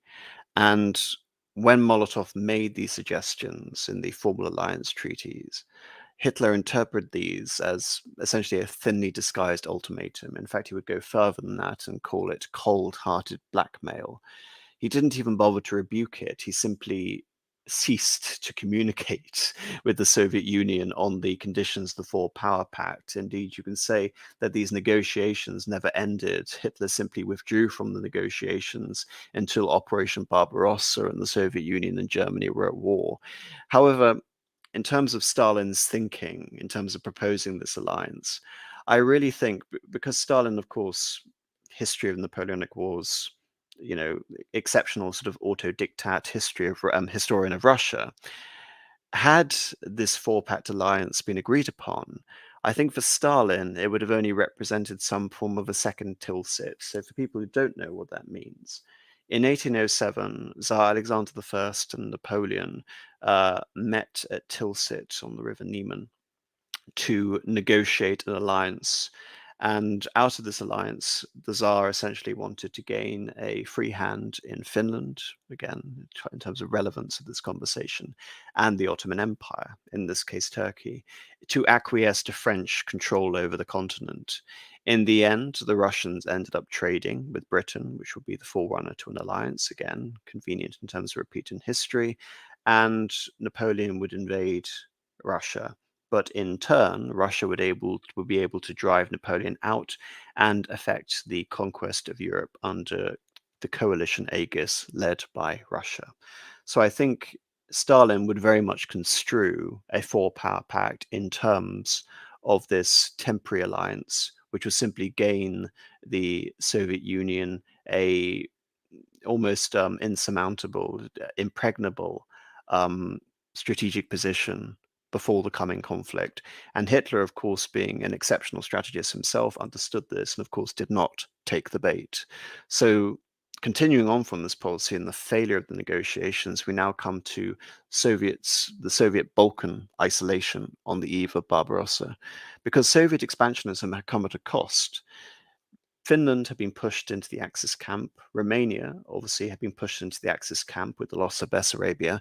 And Hungary had been enticed into the Axis camp with promises of territory in Transylvania, southern Slovakia, Carpathian Ruthenia, the Vojvodina, ultimately in Yugoslavia, although that hasn't happened yet.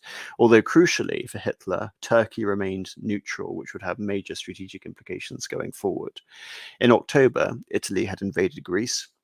By March of 1941, an Allied expedition force, a British expeditionary force and Empire troops had arrived in Greece, establishing potentially an Allied European front, albeit it was only now facing against Albania. March of 1941, Bulgaria would join the Axis, but it would be essentially a passive member of the Axis, not willing to declare war on the Allies yet. And indeed, when they do it very begrudgingly. Hitler looked at the situation and viewed Yugoslavia, as you can see here, in terms of its main strategic location, as a serious problem that had to be resolved. Yugoslavia hadn't sided for the Allies and hadn't sided for the Axis. And in order to entice Yugoslavia, Hitler had wished Yugoslavia simply to give the Germans a direct route to Greece, and in return, Hitler would have dropped all Axis claims on Yugoslav territory. And this is actually a very generous offer, considering that Italy, and by proxy its protectorate in Albania, Hungary, Germany, and Bulgaria all had irredentist claims there. Germany and Slovenia, Hungary and the Vojvodina, Bulgaria, Macedonia, Italy, of course, and Dalmatia. However, this proposal was seductive enough for the Yugoslav government, which was headed by Prince Regent Paul, to agree to become a member of the Anti-Comintern Pact, which was essentially the ostensibly was an anti-Soviet alliance, but in reality, by 1941, it meant the Axis as opposed to the Allies. In that event, there was almost immediately a coup backed by the British, and interestingly enough, the Americans who weren't in the war up until this point. Both the Allies and the Yugoslavs hoped that following this coup, the Soviet Union would recognize this new Yugoslav government, offer military support, and in turn provoke the Germans into attacking the Soviet Union, treating Yugoslavia as a secondary target, whilst opening up a Western Allied front in the Balkans. In the event, Stalin, again, understanding this, did not take the bait that was offered to him, and the Soviet response, compared to the emphatic British and equally emphatic American response, was comparatively muted, apart from lending support to the Yugoslav Communist Party. In response to this, Hitler acted absolutely decisively in carrying out Operation Retribution, the rapid conquest of Yugoslavia in April of 1941, followed by the conquest of Greece and the airborne invasion of Crete. In the same month, Churchill had shared with Stalin ultra-obtained information on Operation Barbarossa. The Yugoslav debacle, combined with the flight of Rudolf Hess on May the 10th, convinced Stalin that in addition to the possibility that the British were feeding the Soviets false information to provoke a war before the Soviets were ready, the British had been treating with Hess, which only in hindsight we know how much of a fiasco the flight of Rudolf Hess was. I mean, he was captured in Scotland and arrested by local Home Guardsmen. But the Soviets believed that the flight of Rudolf Hess was taken earnestly. The Allies were treating with Hitler, and they were prepared to switch alliances predicated on a German-led, British-backed anti-Bolshevik crusade. So by March of 1941, Stalin was far more concerned about not giving Hitler any provocation for war. Essentially, that had been his reading of 1914, that the Soviet, or by then the Russian Empire, had provoked war with Germany because of its open mobilization on the, if I remember correctly, the 30th of July, 1914. So understanding all of these attempts at possible provocation, the idea that there was the Yugoslav campaign, the Yugoslav debacle being an attempt to woo the Soviets into the Allied camp, the idea that the Allies were feeding the Soviets misinformation on the preparations for Operation Barbarossa, the idea of a clandestine plot to switch alliances and attack the Soviet Union, all of this was going on in Stalin's mind. But before I get on to the last military preparations of Barbarossa, which will be the end of the trajectory of this stream, what are your thoughts on Stalin's policy vis-a-vis the Balkans up until this point? Oh, no, again, I think it makes sense for him not to provoke Germany because, again, he's trying to put off for as long as possible to strengthen his military position. So, no, it makes sense. Well, at the same time, though, at this point, sort of with some amount of hindsight, we know that Germany was not quite as prepared as they ultimately would be. And so, especially with the fact that early on, so much of the Soviet equipment and manpower, I believe, was sort of spread across the Soviet Union and not all readily available in the West. And so, sort of what that potentially would have meant is that if the Soviets had been able to have the initiative, then they potentially could have made a lot more of it, especially if they were going to launch some kind of offensive on that pretext with things like the German oil, like German access to oil being so close to what would be the front line. Indeed, but another point to consider, the point that you brought up about deployment of German troops, the continuation of war between Germany and Britain hampered Hitler's ability to prosecute a war in the Soviet Union significantly, which is why I think Stalin, perhaps rightly, was so paranoid about the Hess visit and the implications that a German redeployment due to a clandestine switch of alliances with Britain would perhaps cause. Someone is saying that Stalin's policy was delusional. I don't see how you can really come to that conclusion based on everything that we've presented here. Of course, in hindsight, you can say it was delusional, but I'll explain exactly what the military preparation state and the military strategy was on the eve of Barbarossa. Of course, on the one extreme, there is the Suvorov preventative thesis that Stalin was planning on attacking the German Reich imminently, and that Hitler conducted a preventative war. And then, of course, the opposite to that is the idea that the Soviets were blameless. They weren't attempting to prepare for war in 1941, or indeed in any year possibly, and that they were victims of Nazi aggression. I think both narratives are frankly preposterous, and as I mentioned on a recent stream with Iron Duke, in fact I believe he said this, not I, that the truth lies somewhere in the middle. Indeed, I think there is more weight given to the Suvorov side of things now than the Soviet victimhood narrative, which was, all the rage up until the discovery of more archival details following the collapse of the Soviet Union. Because, of course, as we've been at pains to reiterate, Stalin's empire had been on a war footing since 1928, 5 years before Hitler had even been appointed Chancellor of Germany, and 7 years before the rearmament of Germany in earnest. So the question really is to how to explain the disaster for the Soviets in the early stages of Barbarossa.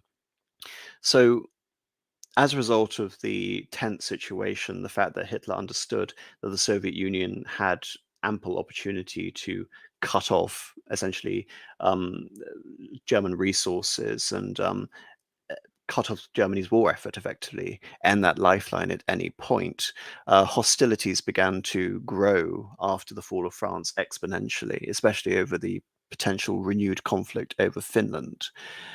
As with Katian, Beria responds to this by beginning to purge all the conquered areas, the Baltic states and East Poland, Bessarabia, of potential counter-revolutionary elements, i.e., people who in a future war with Germany could become anti-Soviet partisans and potential German collaborators in preparation for a potential war with Germany.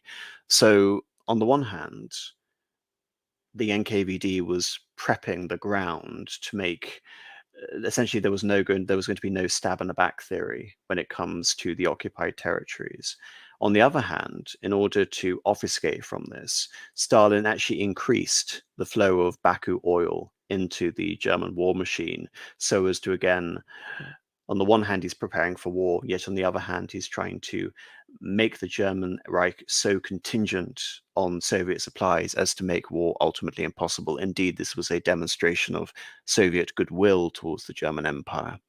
A few days after the conquest of Yugoslavia, Stalin had agreed to a non-aggression pact with Japan, and this was again another strategic masterstroke. After the battles of Khalkhin Gol, after the battles of Lake Kazan, the situation in China was almost a perpetual stalemate, even after the acquisition of the resource zones in 1941, 1942. So Stalin, having achieved what he wanted to achieve in his Asia strategy, was now able to focus virtually all of his efforts onto his European strategy. And per this, from May of 1941, after Yugoslavia, the Soviet army, per Stalin's direct command, adopted an offensive doctrine, not a defensive doctrine, and devised a plan to strike into Poland, directed towards Krakow, to split the German forces off from the newly acquired Balkan allies. Soviet armies would then converge on Prague, Warsaw, and Budapest, threatening Berlin and Vienna. Meanwhile, the Germans effectively had to delay the commencement of Barbarossa owing to the Balkan campaigns, and this would potentially give the Soviets enough time to prepare for their own offensive plans. Nevertheless, the Soviet preparations were in their infancy, as opposed to the advanced plans of the Germans for Barbarossa. Any Soviet operation would take place by August 1941 at the very earliest. A secret Soviet mobilization in Europe had been planned to carry men to the front at night. The general mobilization, of course, of Tsarist Russia, Stalin knew, had been the pretext for the German declaration of war in 1914, so secrecy in any mobilization campaign was absolutely essential. Aerodromes were under construction. However, it really is important to consider that it is the belated switch in doctrines from defensive to offensive that left the Soviets in a comparative state of disarray vis-a-vis the Germans, to the point that the Soviets had even failed to camouflage aerodromes and military installations on the border, while the Luftwaffe were able to violate Soviet airspace with impunity and just take photographs of the new NKVD installations and Berier's workforces at work, prepping for the offensive doctrine. So without explicit provocation, Stalin believed that the Germans could not attack, believing perhaps naively that Soviet goodwill in the economic sphere, as we've demonstrated with the Baku oil supplies, would ensure that Hitler would have to overlook Soviet military preparations and Soviet attempts to carve out a sphere of influence in the Middle East and Bulgaria.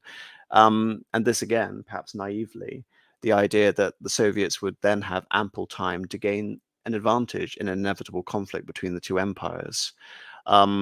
Some evidence pointed to this theory, logistical evidence. I mean, you mentioned August Rupert earlier, that Stalin effectively believed, that the Germans were not in a state of complete readiness for Barbarossa.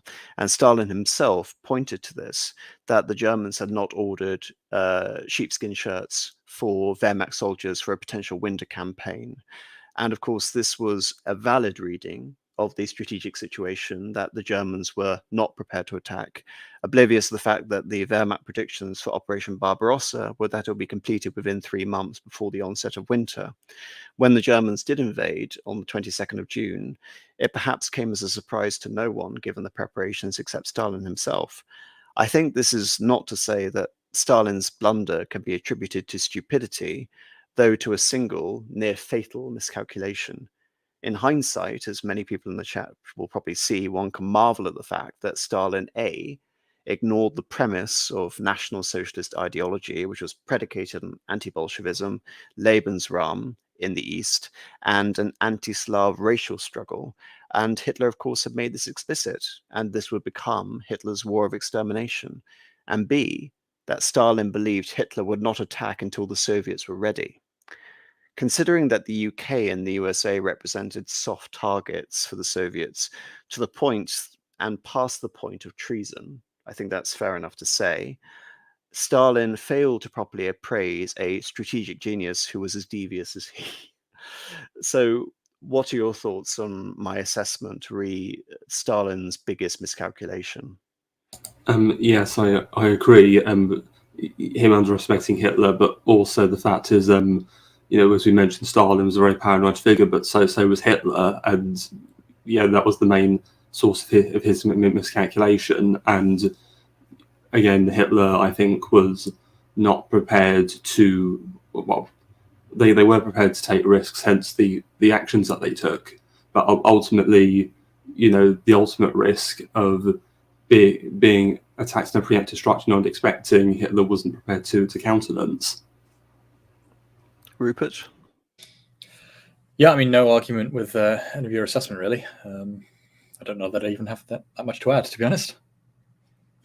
All right. Well, I suppose that's a good point to end this part one of Stalin's grand strategy, and it's only appropriate, really, to end on this point of we've talked about the first disaster of Stalin's strategy, which was the Winter War, which nearly landed him in a general war with the Allies, and now he has actually finally entered into that situation where, despite all of his maneuvering, all of his brilliant attempts to foment conflict and sustain conflict to the benefit of the Soviet Union, in the most crucial instance of being able to actually enter said conflict on the Soviets' terms, that opportunity has now been deprived of him.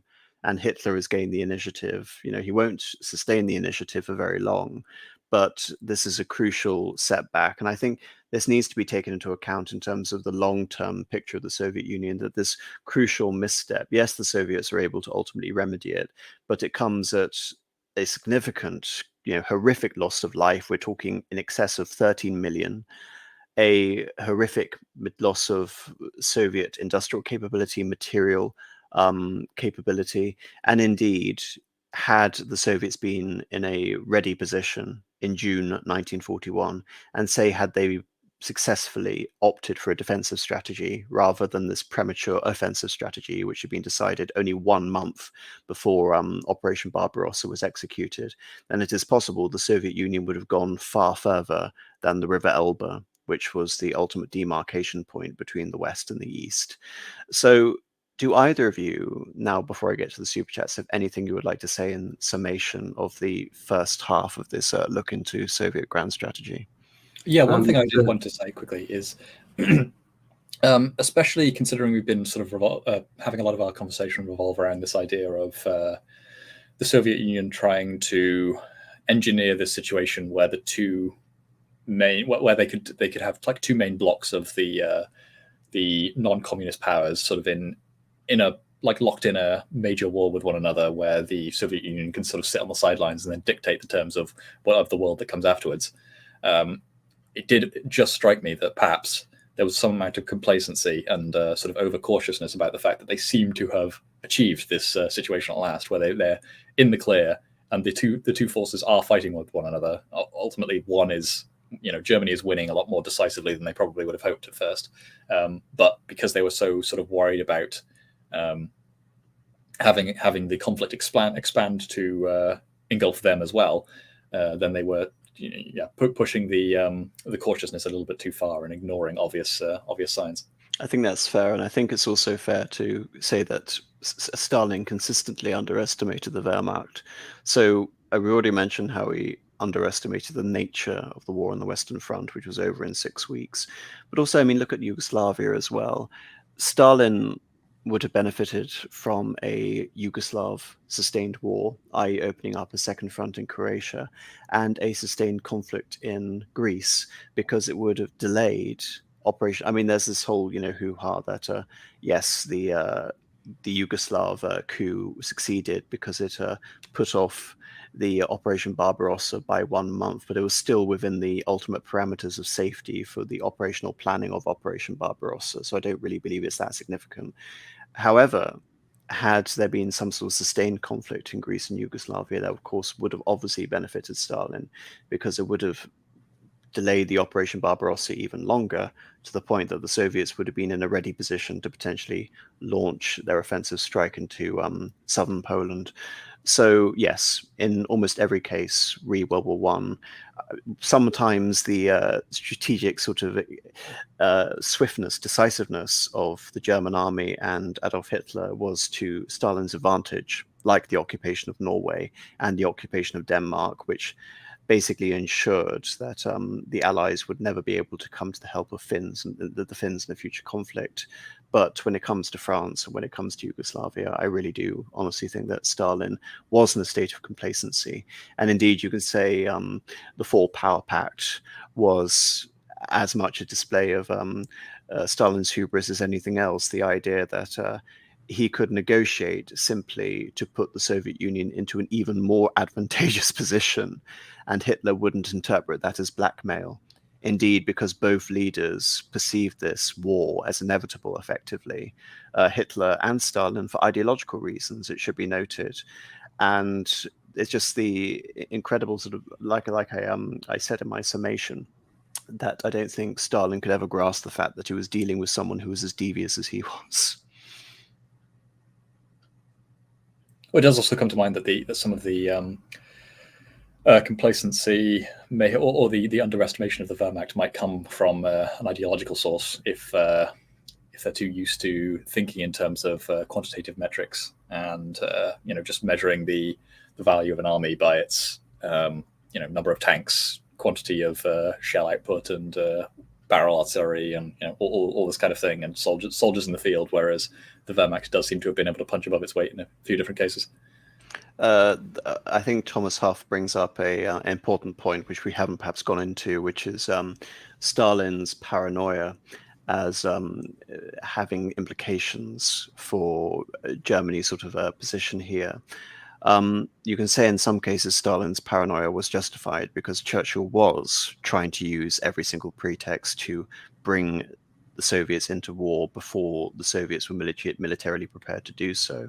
You can almost say that Churchill's desperation to get the Soviets on side was actually detrimental ultimately if he just wanted to win the war against the Germans, because he was precipitating the war when they were not ready, believing essentially that the alliance was much stronger than it really was, and it was two great powers who were bent on conflict, whatever essentially under any circumstances. But regarding paranoia, I mean, on the one hand, you can say he was not paranoid enough when it came to Hitler, and that his obsession on British provocation of a conflict with the Soviet Union prematurely superseded his, you could say, much more justified paranoia about Hitler's true intentions, believing, again, to reinforce Rupert's point, that complacency numbers of the Soviet Union in terms of materiel and in terms of raw manpower, but also the economic dependency of Germany on the Soviet Union would render such a conflict impossible until Stalin was ready, which again necessitates the whole idea of a preventative war to begin with. Hitman, anything you would like to say before we get to the super chats?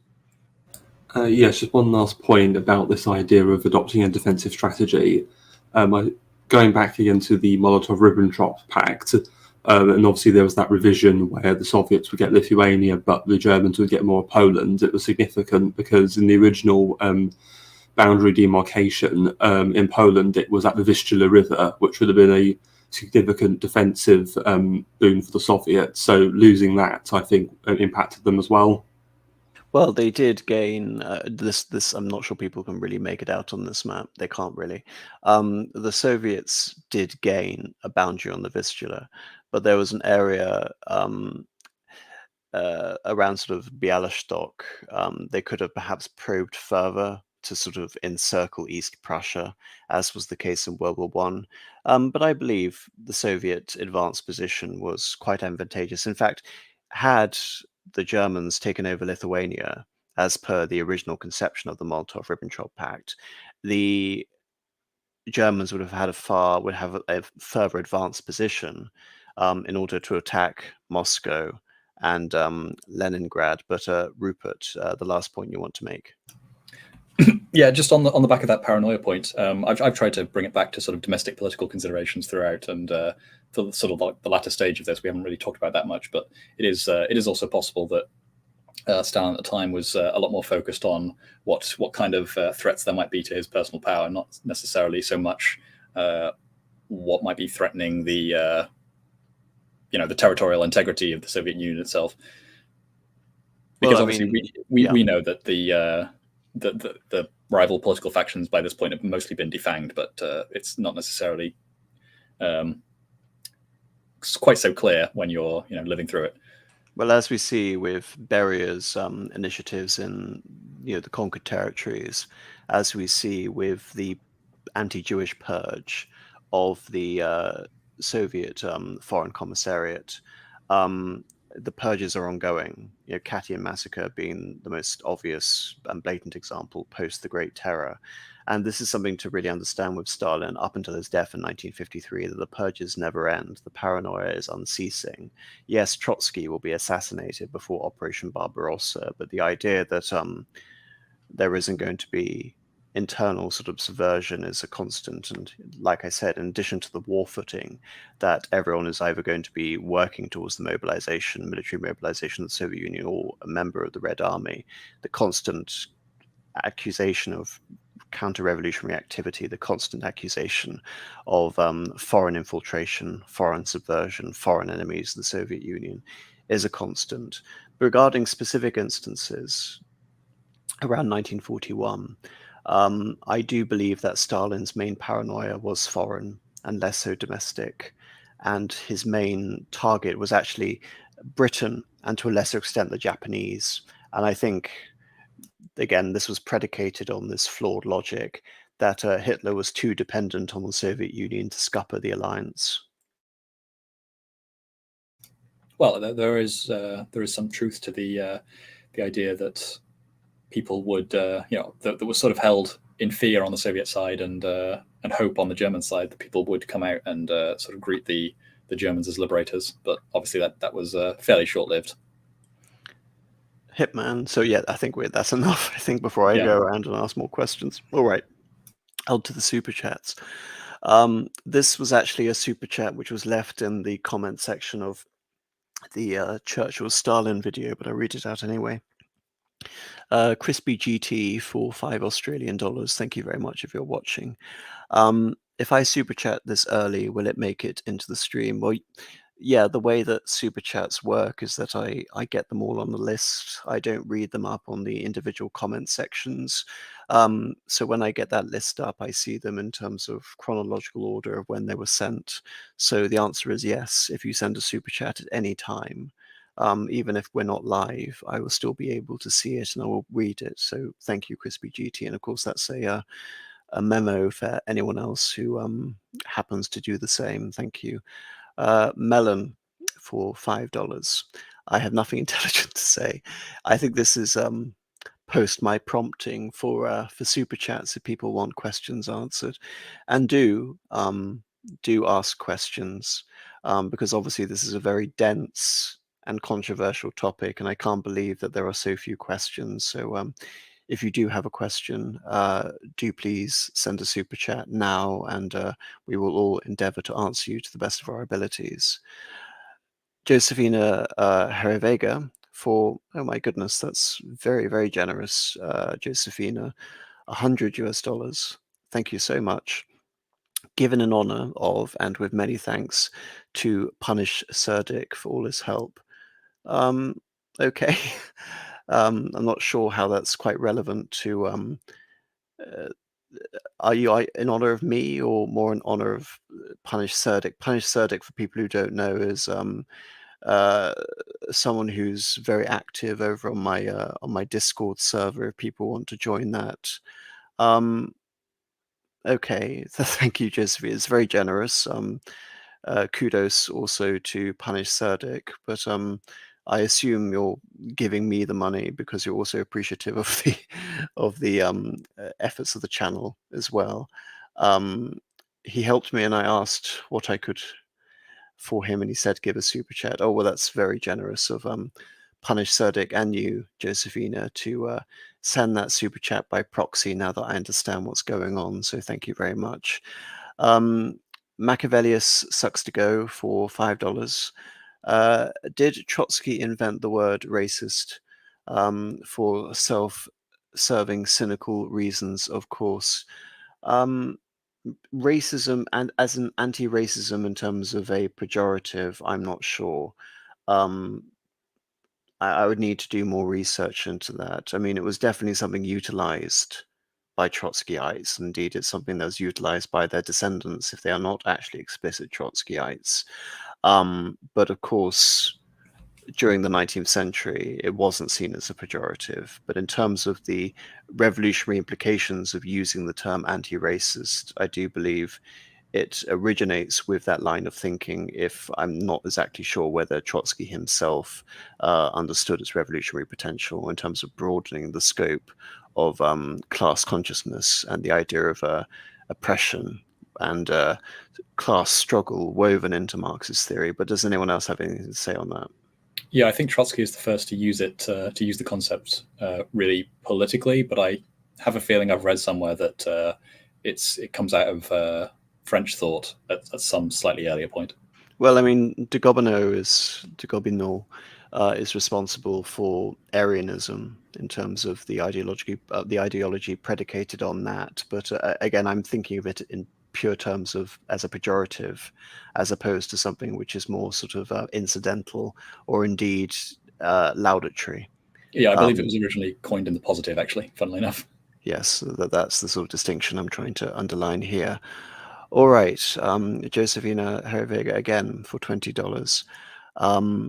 Thank you again. It's very kind of you to donate to the channel so generously. Vodka for your guests, AM and Zarododi comrades. Okay, well, onward, comrades. We'll will herald the revolution, will support the revolution in our own way. So thank you very much, Josephina, for that last super chat. All right. Thank you very much, everyone. Do either of you do you have any projects coming up, or anything you would like to shill on this channel before we depart for this evening? Yes, I do have a stream coming up, hopefully next Friday, where I will be discussing my reminiscences of East Africa with Marcus. All right, thank you very much, Hitman. And also, I think we briefly touched on Stalin in a recent stream you did on the dual nature of Russian identity, if people want to check that out as well. Rupert, August, anything you would like to say? Yeah, very good stream. Thank you for having me on. The only things that I have to shill, nothing really coming up immediately, but I've done 2 streams with Semiagog that were both quite good. One on the Japanese secret societies and another on the Okhrana and the Russian Revolution as sort of, Russian revolutions as pertains to the Okhrana involvement in them. And I've done a load of streams with Nathan Hood as well, the English Restoration streams in particular. And I've done another stream with Iron Duke recently about the Anglo-Japanese alliance over its sort of lifetime. So yeah, if you wanted to go and check those out, then. And all I can do is recommend all those videos, in particular the ones on Semiagog's channel and on Nathan Hood's channel, and just in general. Those are wonderful channels, and I would recommend wholeheartedly, not just to see Rupert's contributions, but just to subscribe to Semiagog and Nathan Hood in general. Sorry, there's a last question, which it's not a super chat, but it's actually quite interesting, so I'll bring it up. Do you believe that the Little Entente ended after the fail of the Rome Protocols and the assassination of Engelbert Dollfuss? No, because the Little Entente and the Rome Protocols were different. The Rome Protocols were actually anti-Little Entente. They were territorially revisionist. Before 1938, Italian strategy in the Balkans used Hungary and Austria, the two great defeated parties post Saint-Germain-en-Laye and Trianon. They were both the completely humbled, Hungary especially. And Italy wanted to use those powers as Trojan horses effectively to demand territorial compensation, in particular from Yugoslavia, but also from Romania and Czechoslovakia. So you can say in a weird about way that Anschluss and the termination of the Rome Protocols and the switching of allegiance of, you can say, Italian hostility towards Germany, towards the Pact of Steel, was actually a temporary boon for the Little Entente because it removed Italian subversion against it. However, of course, when France betrayed Czechoslovakia during the Sudeten crisis, I think it's legitimate to call it the Western betrayal, the Little Entente was a dead letter anyway. The furthest that it could have actually had any impact on the war is if the Poles had activated the Romanian alliance. Instead, they didn't do that. And they used the Romanian bridgehead strategy. They used the favorable neutrality of Romania to get the Polish government, part of the Polish government anyway, and Polish contingents out through Romania. But that would be the only way in which the Little Entente would have had any influence, because, of course, Romania would join the Axis, Czechoslovakia would be dismantled, as would Yugoslavia, and all individually as opposed to an alliance. And again, my voice is finally giving out. So thank you, everyone, so much for watching. Thank you, everyone, for sending a super chat. Thank you to my wonderful guests for making this all possible. I do sort of send a prayer out to Panama Hat and hope he's all right, because not only have we haven't sort of had Panama Hat on stream, but there's been no word from Panama Hat at all behind the scenes. So I hope he's all right. is all I can say. All right. Thank you, everyone. Please leave a comment, like, subscribe to the channel. To get access to the backlog, please become a channel member. Other than that, good night.